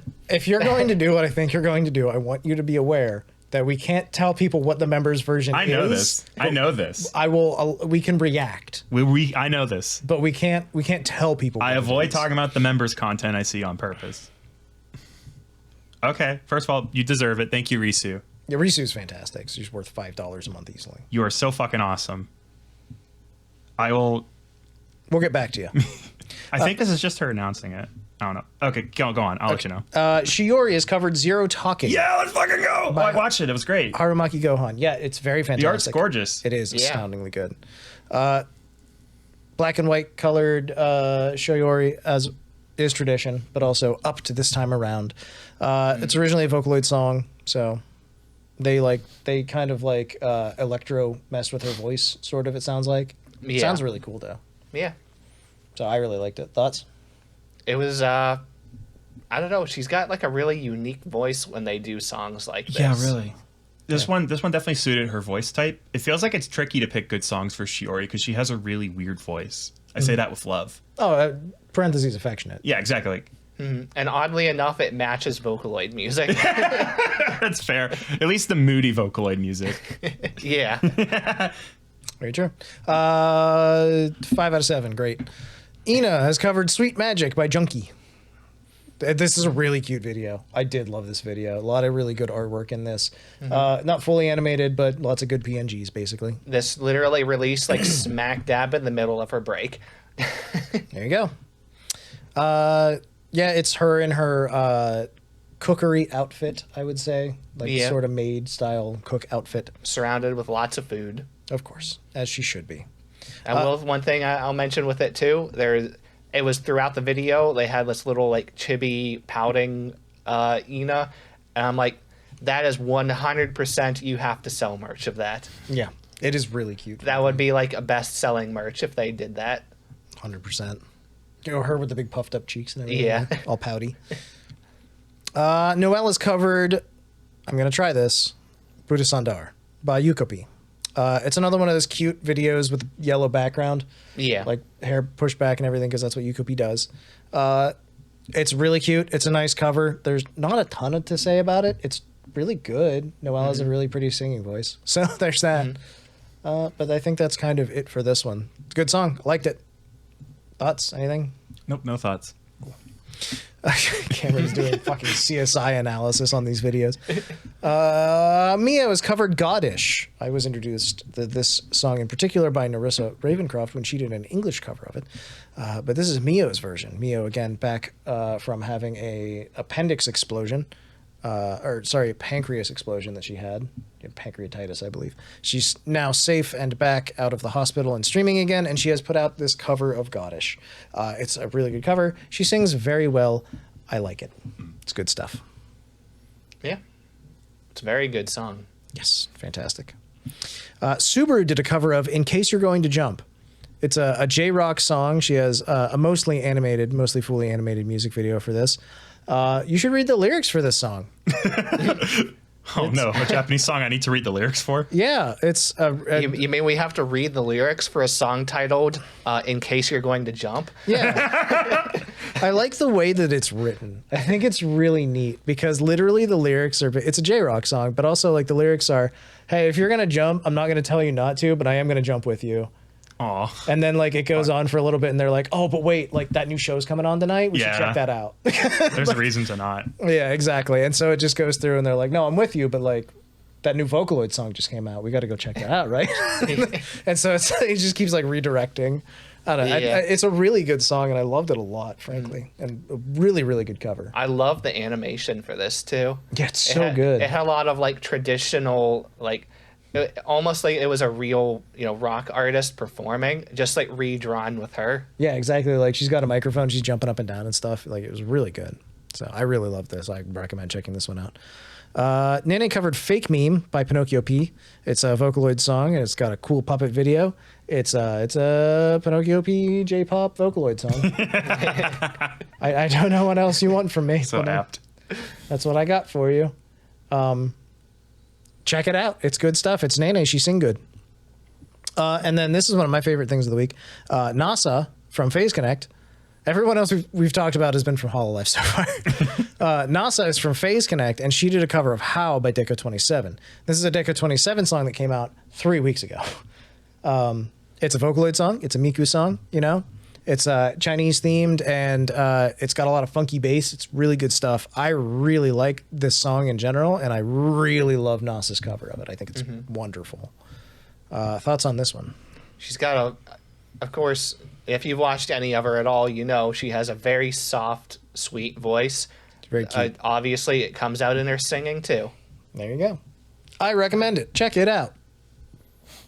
And that is all for the music this week. Have we reached a conclusion on the members version? Yes. Is it good? Here's what I can say. You should subscribe to Risu and join her membership to learn more. I'll say this. If you're aware there are 2 different rabbit hole music videos, you already know what she has done. There you go. Do your research and then give her $5, please. She deserves it. She's Fucking great. rocks. God, Risu's the best. You know what else is the best? The best is our favorite stream moments of the week. Week. This bit is week. This is sponsored by my Kickstarter. I want to make a show that's heroes and house crossing over.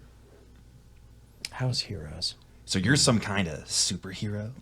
I don't remember anything from Heroes, so I can't continue the joke, but it'd be funny. He needs exactly $72 to make it. I need $72 to make it. Hugh Laurie, he doesn't have much going on right now. He's just a stage actor or some shit. Ever since him and Stephen Fry stopped talking, it's been all downhill. Stuart Little 4 has fallen apart. No contact. The mouse is inoperable. This is mayhem. Yeah, they switched from CG to animatronic for some reason. Oh, that was a bad move. The mouse gears were too small. They learned nothing from The Mandalorian.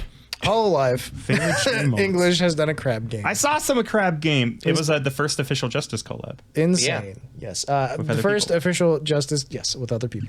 The collab outside of their generation. So I didn't catch a lot of it, but I caught one of the legendary moments from it. I'm waiting to see if it's in the notes. So we got Liz, Callie, Reora, Nerissa, Fumoko, Shiori, Fauna, Crony, Ame, Gigi, and Cecilia. These are the actors at play here. I watched this stream from Fauna's point of view. Mm-hmm. I watched it partially from Reora's, I believe. I did Shiori, and then I swapped to Gigi when I realized I should probably be making sure I'm watching one of the Justice people, because I've barely been watching Justice. I'm pretty sure I switched to Nerissa, actually, at one point, because I was like, I haven't seen Nerissa, because she's been stuck in fucking RuneScape for so long, and I don't care about RuneScape, and I miss Nerissa. I started this on Liz... Strangely enough, this is the most Nerissa I've ever watched. Be careful, that's my Oshi from this generation. So I started this from Liz's point of view, because this is what I was going to do to like start to get a bit of a taste of like her personality and content. I watched a few minutes of it, and come to find out she was like almost an hour late to it. So I'm like, okay, I guess I have to switch to someone else. She just missed half the thing. Apparently, her alarm just didn't go off. She was sleeping. Oh, I hate that. It was very late for her to be on. Really sucks when that happens. Yeah. But either way, we've got a lot of cool moments here. Crony asked Justice to make her pasta. How did that go? Apparently well. That's good. I do like pasta. Apparently Crony does as well. What was the moment you were thinking of? Was it the moment between Nerissa and Shiori? No, strangely enough. I'll just spell mine out real quick. It's when it was down to Gigi and Shiori and the can you guess which one won't blow you up? And it just went on for like 15 minutes of like, I want to lose. I'll pick this one so I lose. Oh, I didn't lose. Shiori goes, I want to lose more, so I'll pick this one. And they just kept going till Gigi exploded.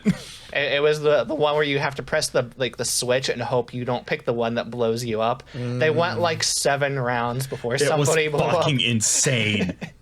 I do know that once Liz joined, they were doing the the one where you jump across several platforms, and there's sets of 2 platforms, like maybe 7 of them. And you have to pick which one you're going to jump to, and then one of them will explode and the other one is safe. And so Liz was trying to get Fauna to jump, and so she just imitated Fauna's voice. And so she did her voice, and she was like, or she did Fauna's voice, and she was just like, I'm Fauna, and I should really go first. And then she was just like, you're right, Fauna. And like in her original voice, she was just like, oh, you're right, Fauna, you can go first. And Fauna was like, thank you, I'll go first then. Like trying to convince like everyone that Fauna was going to be the one to jump next. That was a really good moment. I loved that. My favorite part was from that game. It happened, I think, more than once, where Nerissa and Fuamoko both were the 2 hanging back and refused to go until everybody else had lost. And it happened like more than once that they were the 2 remaining, if I remember right. And at one point, Eventually, Nerissa literally just won't go, so Fuumoko start going. They make it all the way to the very last platform, and Nerissa jumps after and punches her and knocks her off. Oh, fuck off. And then Nerissa jumps and misses and also dies. That's crab game. That's 100% perfect right there. That's how that goes. The other moment that I was referencing with Nerissa and Shiori was whenever they were like, bend over. No, you bend over. Are we really gonna do this in public? And then like if you're watching from Fauna's perspective, Fauna's just like side eyes really fucking hard, like off the screen, like whoa. She says nothing, just side eyes. Listen. Oh my god, it's like a perfect expression. There have been so many couples in Hololive. We have the couples that are teasing, but one person isn't into it, and that's the gag. We have Bae and Iris who are married, divorced, married, divorced. This is the first fully married BDSM couple, and I'm here for it.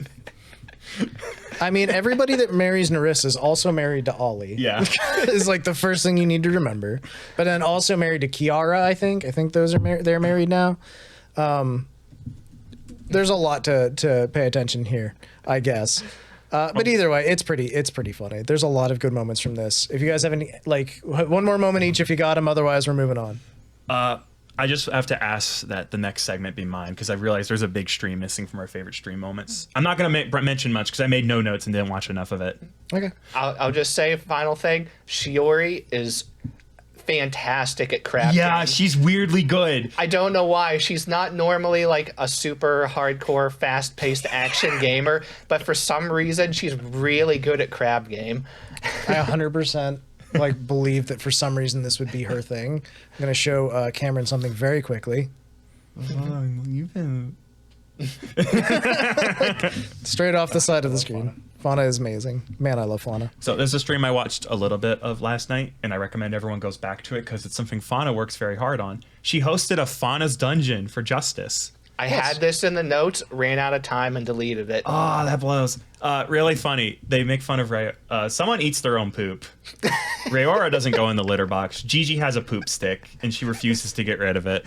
I realized that I went to sleep right when it got even wilder, but Fauna like literally spent a week and a half drawing assets for it because there's illustrations for every character and item.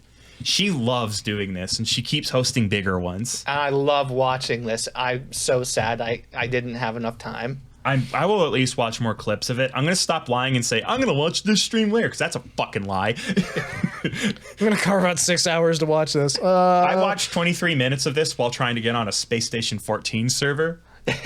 Fauna's Dungeon rocks. Hell yeah. We can all agree on that much, at least. Next up, Reora Pantera drew 100 from Hololive Justice. Drew 100 chatinis. Chatinis are the thing that she... A single one's called a chatino. I'm not kidding. Why do people think I'm kidding? I don't. Why? I'm Italian. A single spaghetti is... Spaghetto. I do have one question, though. Yeah. Does that mean a single linguine is a linguino? No, I went to school with that guy. Oh. Hey, linguino! Hey, Linguino! All right. Either way, the chatinis are her little mascots / chat representations. This was part two of her monetization stream. Yes. This part I watched. I watched some of this. I like watching her just hang out, chill, be tormented by the chat with cucumbers because they'll just spam the cucumber emoji until she yells. It's just a good time all around. And she was drawing 100 chatinis. So I watched her draw the first like 3 or 4, I think, and then I was like, I have to go do other stuff or whatever. She made it to about 20. I believe that. And ran out of time. So she's still got 80 to go. And they were named off of people that this was people that had donated, right? It had to be exclusively red super chats. Yes. And if you did that, she put your name on a wheel, she spun it, and your name got to be like picked to be on the canvas with your own little custom made, like live custom made chatini. There you go. Very cool stuff. A really nice way to give back to the community for giving her monies. Yeah. And she said anyone that didn't make it in the 100, she was going to be adding as like a custom moving credits for her end screen. Nice. Very good stuff. Anything else from her stream that you wanted to point out? I just like watching her because it's very relaxing. She draws and chats, and it's really funny usually. Yeah. So it's a good stream.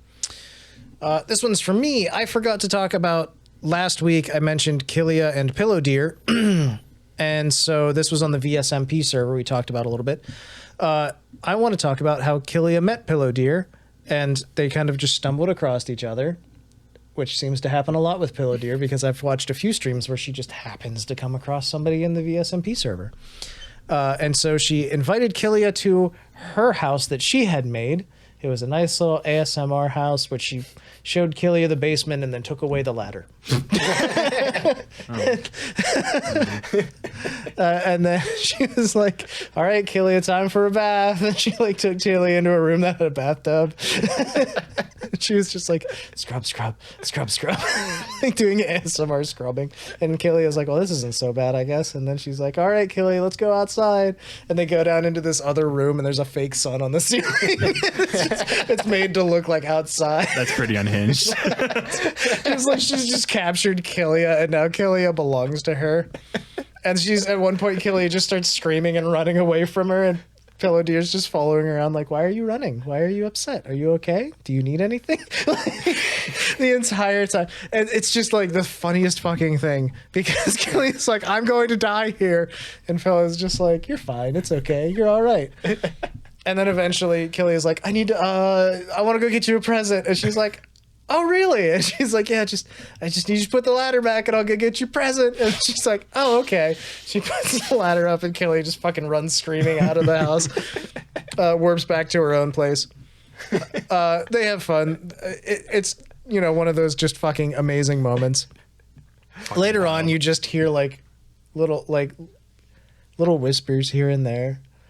And I don't know how she's done this to like a few different people, like I said, but Pillowdear at this point has dug underneath Kilia's house and is just crouching underneath the house and just like whispering things to Kilia. Does this have VoIP? Yeah, it has location chat. So the nearer you are to someone, the more they can hear you and the louder you are.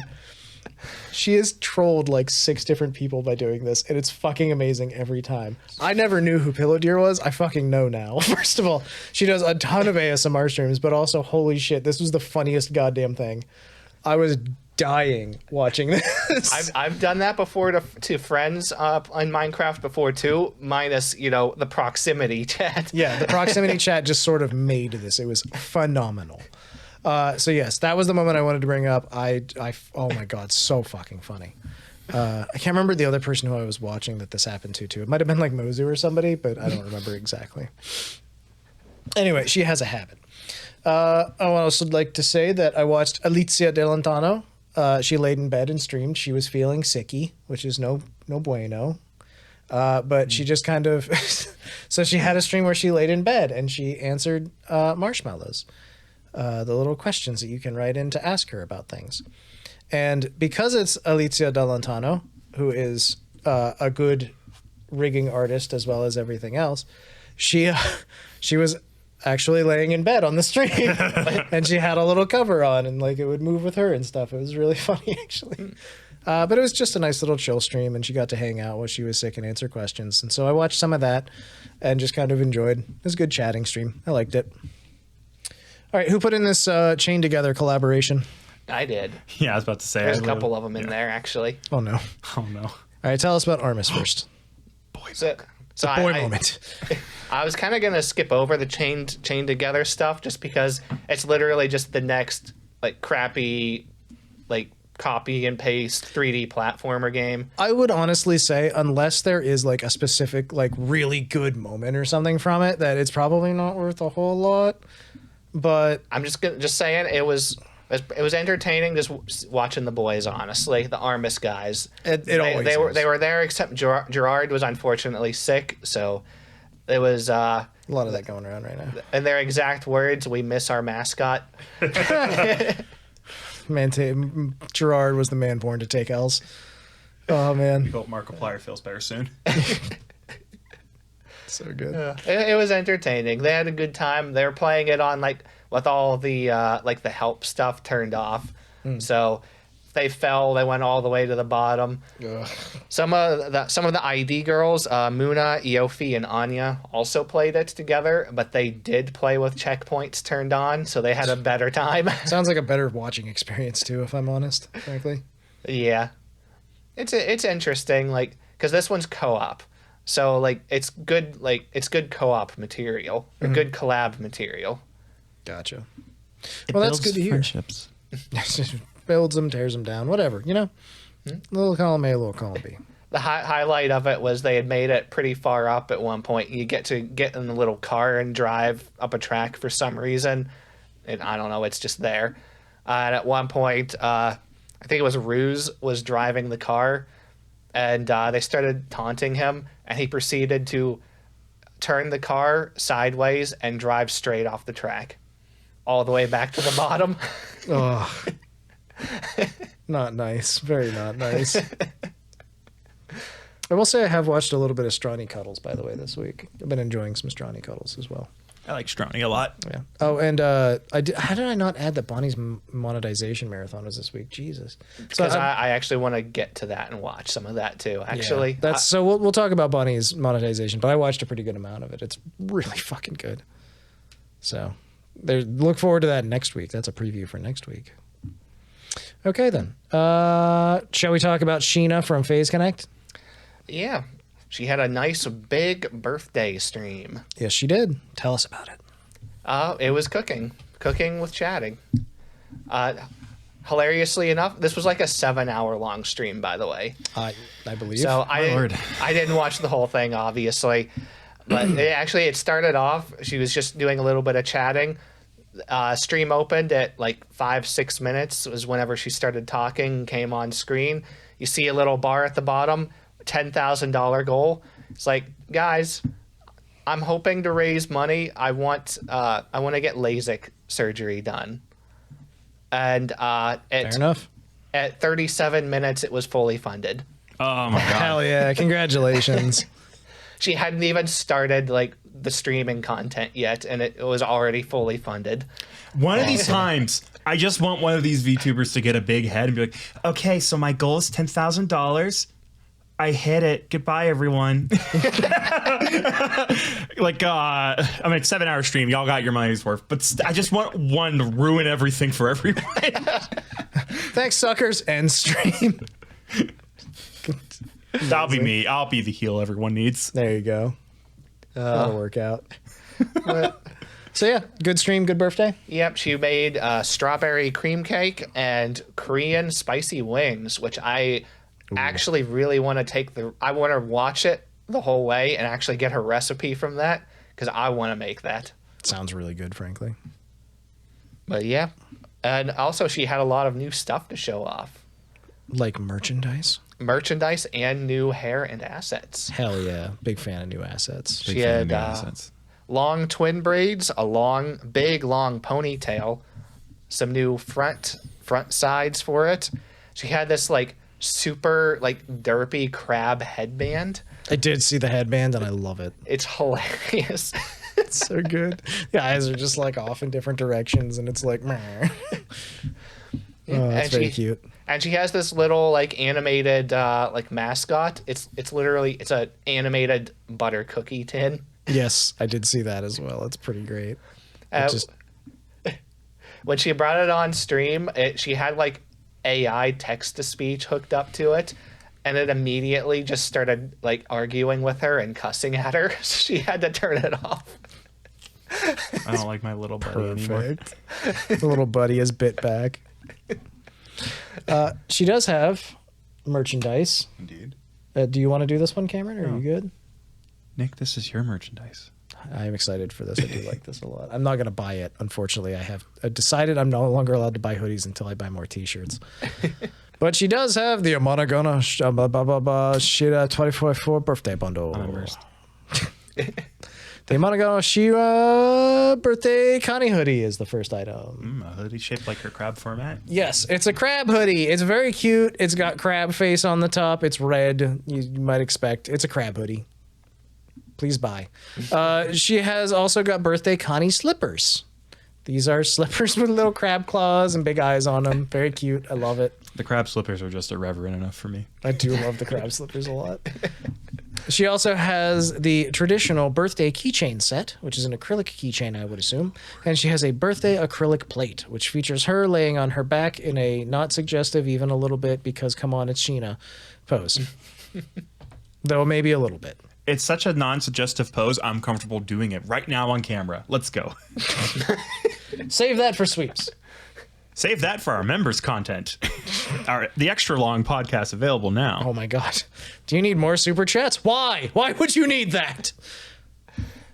One thing I want to mention before we move on from this too was it wasn't just a straight donation. If you donated $20 or more, then you are entered in a raffle to win a scarf. And if you are one of her top 3 donators, you get a handmade scarf from her. Hell yeah. That's very cool. People donated a few $1,000s to this. I don't recommend trying. No, not worth. Okay. Anything else about Sheena's birthday? It's very cool. Happy birthday. We're all very happy. Kiara's birthday from Hololive English was also this week. I'll spare you most of the details on this one. She did a call-in stream. Very fun. Very happy time. Many people call. She did a birthday karaoke with guests. Also very good, very fun. Happy time for all. There's merchandise available now. There's some really cool stuff in there. I will say that the one person, of course, predictably, who did not call in during the call-in stream was Anya from Hololive ID. If you don't know, they have a long-standing hatred of each other. Absolutely despise each other. And they definitely are not friends nor friendly towards each other at all. That's why they have never collabed.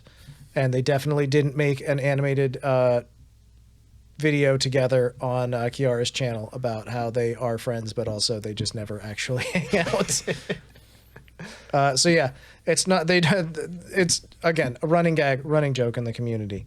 Kiara's merch is available now. It includes a happy coat, a Kiara's biggest fan, traditional Japanese style fan, a rubber ducky that is the KFP mascot, a birthday celebration card holder, a sound pack that you get for buying it all, and that's it. Mm-hmm. There was a limited run. This is the first limited run Kiara's done that I've missed. I suck. I'm a bad fan. But she put it out at like 6 a.m. Eastern, and I was seepy. I was eepy boy, so I woke up at like 7:30, and by the time I looked at it, they were out of the hand sign stuff. Yeah, it is what it's going to be at this point. It's okay. It's okay.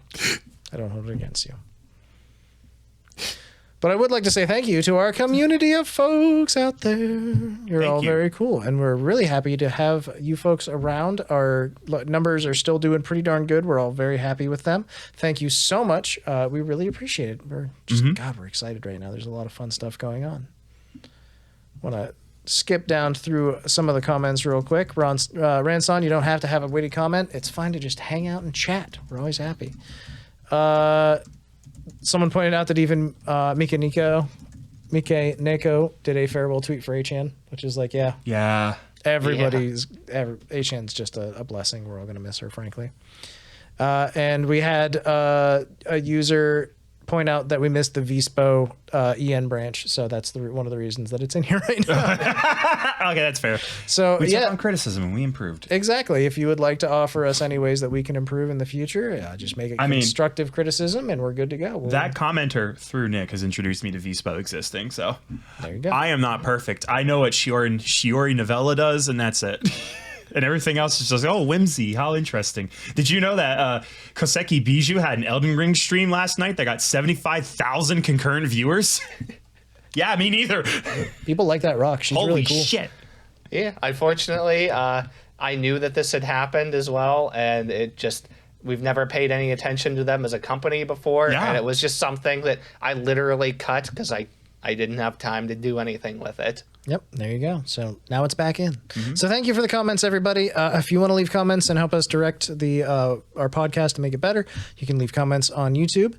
If you want to check out any updates of what we're doing between podcast sessions, you can check us out on Twitter at SuperChatsPod. You can. I've been posting reviews of all the anime that Carlos and I watched. Mm-hmm. And then also I took a picture of a baseball game I was at over the weekend. I went to see the Pirates. Gura was not there. Nothing to do with it. If you'd like to chat with us directly, we have a Discord. Feel free to join. Link is down below. There's an audio version available on Apple Podcasts and Spotify, and the video version, of course, is available on YouTube. Please review us so the algorithm likes us. If you wouldn't mind dropping a like, subscription, and all that good stuff on YouTube, we always appreciate that as well. Some scrumble if you like it. And there you go. Drizzle some scribbles on us. I want you to never fucking talk again. If you do dare to speak the linguistics of man, I want you just to remember you're a pitiable beast. Thanks, Dad. I occasionally put memes and clips and things on our Discord that have nothing to do with the episode. Yes, so. we just hang out in there. It's just a fun time. I message the Discord once per week just to remind them what despicable beasts they are. Yes. If you want someone to look down on you, that's either via Lore or Cameron. And please share us around. I'm good at it, too. If you like what we're doing. God save you. If God you save enjoy you. what you're doing. Anything else you guys want to throw in here before we hop into birthdays? Thanks, everybody. If you want to play Space Station 14, let me know. There you go. Good game. He's on our Discord. Message the Discord. Don't DM him. Don't be weird. DM me only if you want to get weird. God damn. I'm pissing.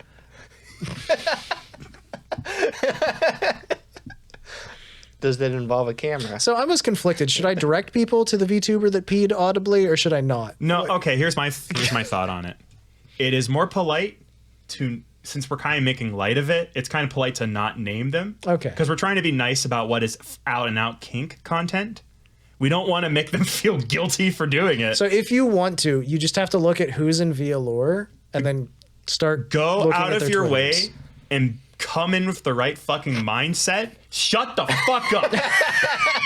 This is a bubble that was not intended for you, most likely. Be polite. Treat them well. Yes. This is like Cameron was yelling at me just there because I laughed when he said Yeah. the word "come." fourth grade. The fourth grade welcomes you. You should go back and pass it. You know what? I'll be damned if I'll be lectured by a goddamn pervert. You call me a pervert? Talking to apparently a fourth grader right now. Oh, is that how it's going? Is that how it's going? Pervert. Well, that fucking tears it. I'm a pervert. It's It's fine. true. We're all perverts. That was a quite perverse conversation, that. Birthdays. Now let's unpervert ourselves and discuss birthdays real quick. We come into the light, we repent before Christ, and now we talk about birthdays. Yato Gami Fuma from Holostars JP is having a birthday on July 13th. Happy birthday. Happy birthday. Happy birthday. Irani EO15 of Hololive Indonesia Generation 1 on July 15th will be having a birthday. Happy birthday. That's it. That's all birthdays that I know. If we missed your birthday, let us know. We'll tell you happy birthday. Yeah. Bye. That's it for this week. That's it. Yeah, we'll see you next week. Bye-bye. Bye. See ya.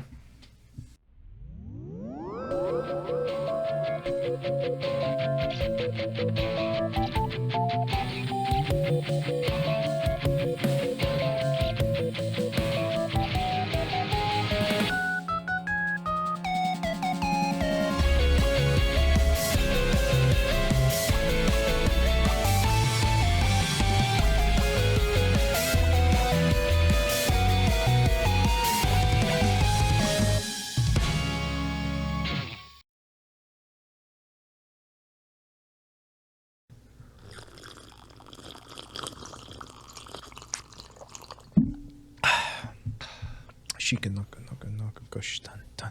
Shika naka naka naka gosh tan tan. Shika naka naka naka gosh tan tan. Shika naka naka naka gosh tan tan. That's our outro.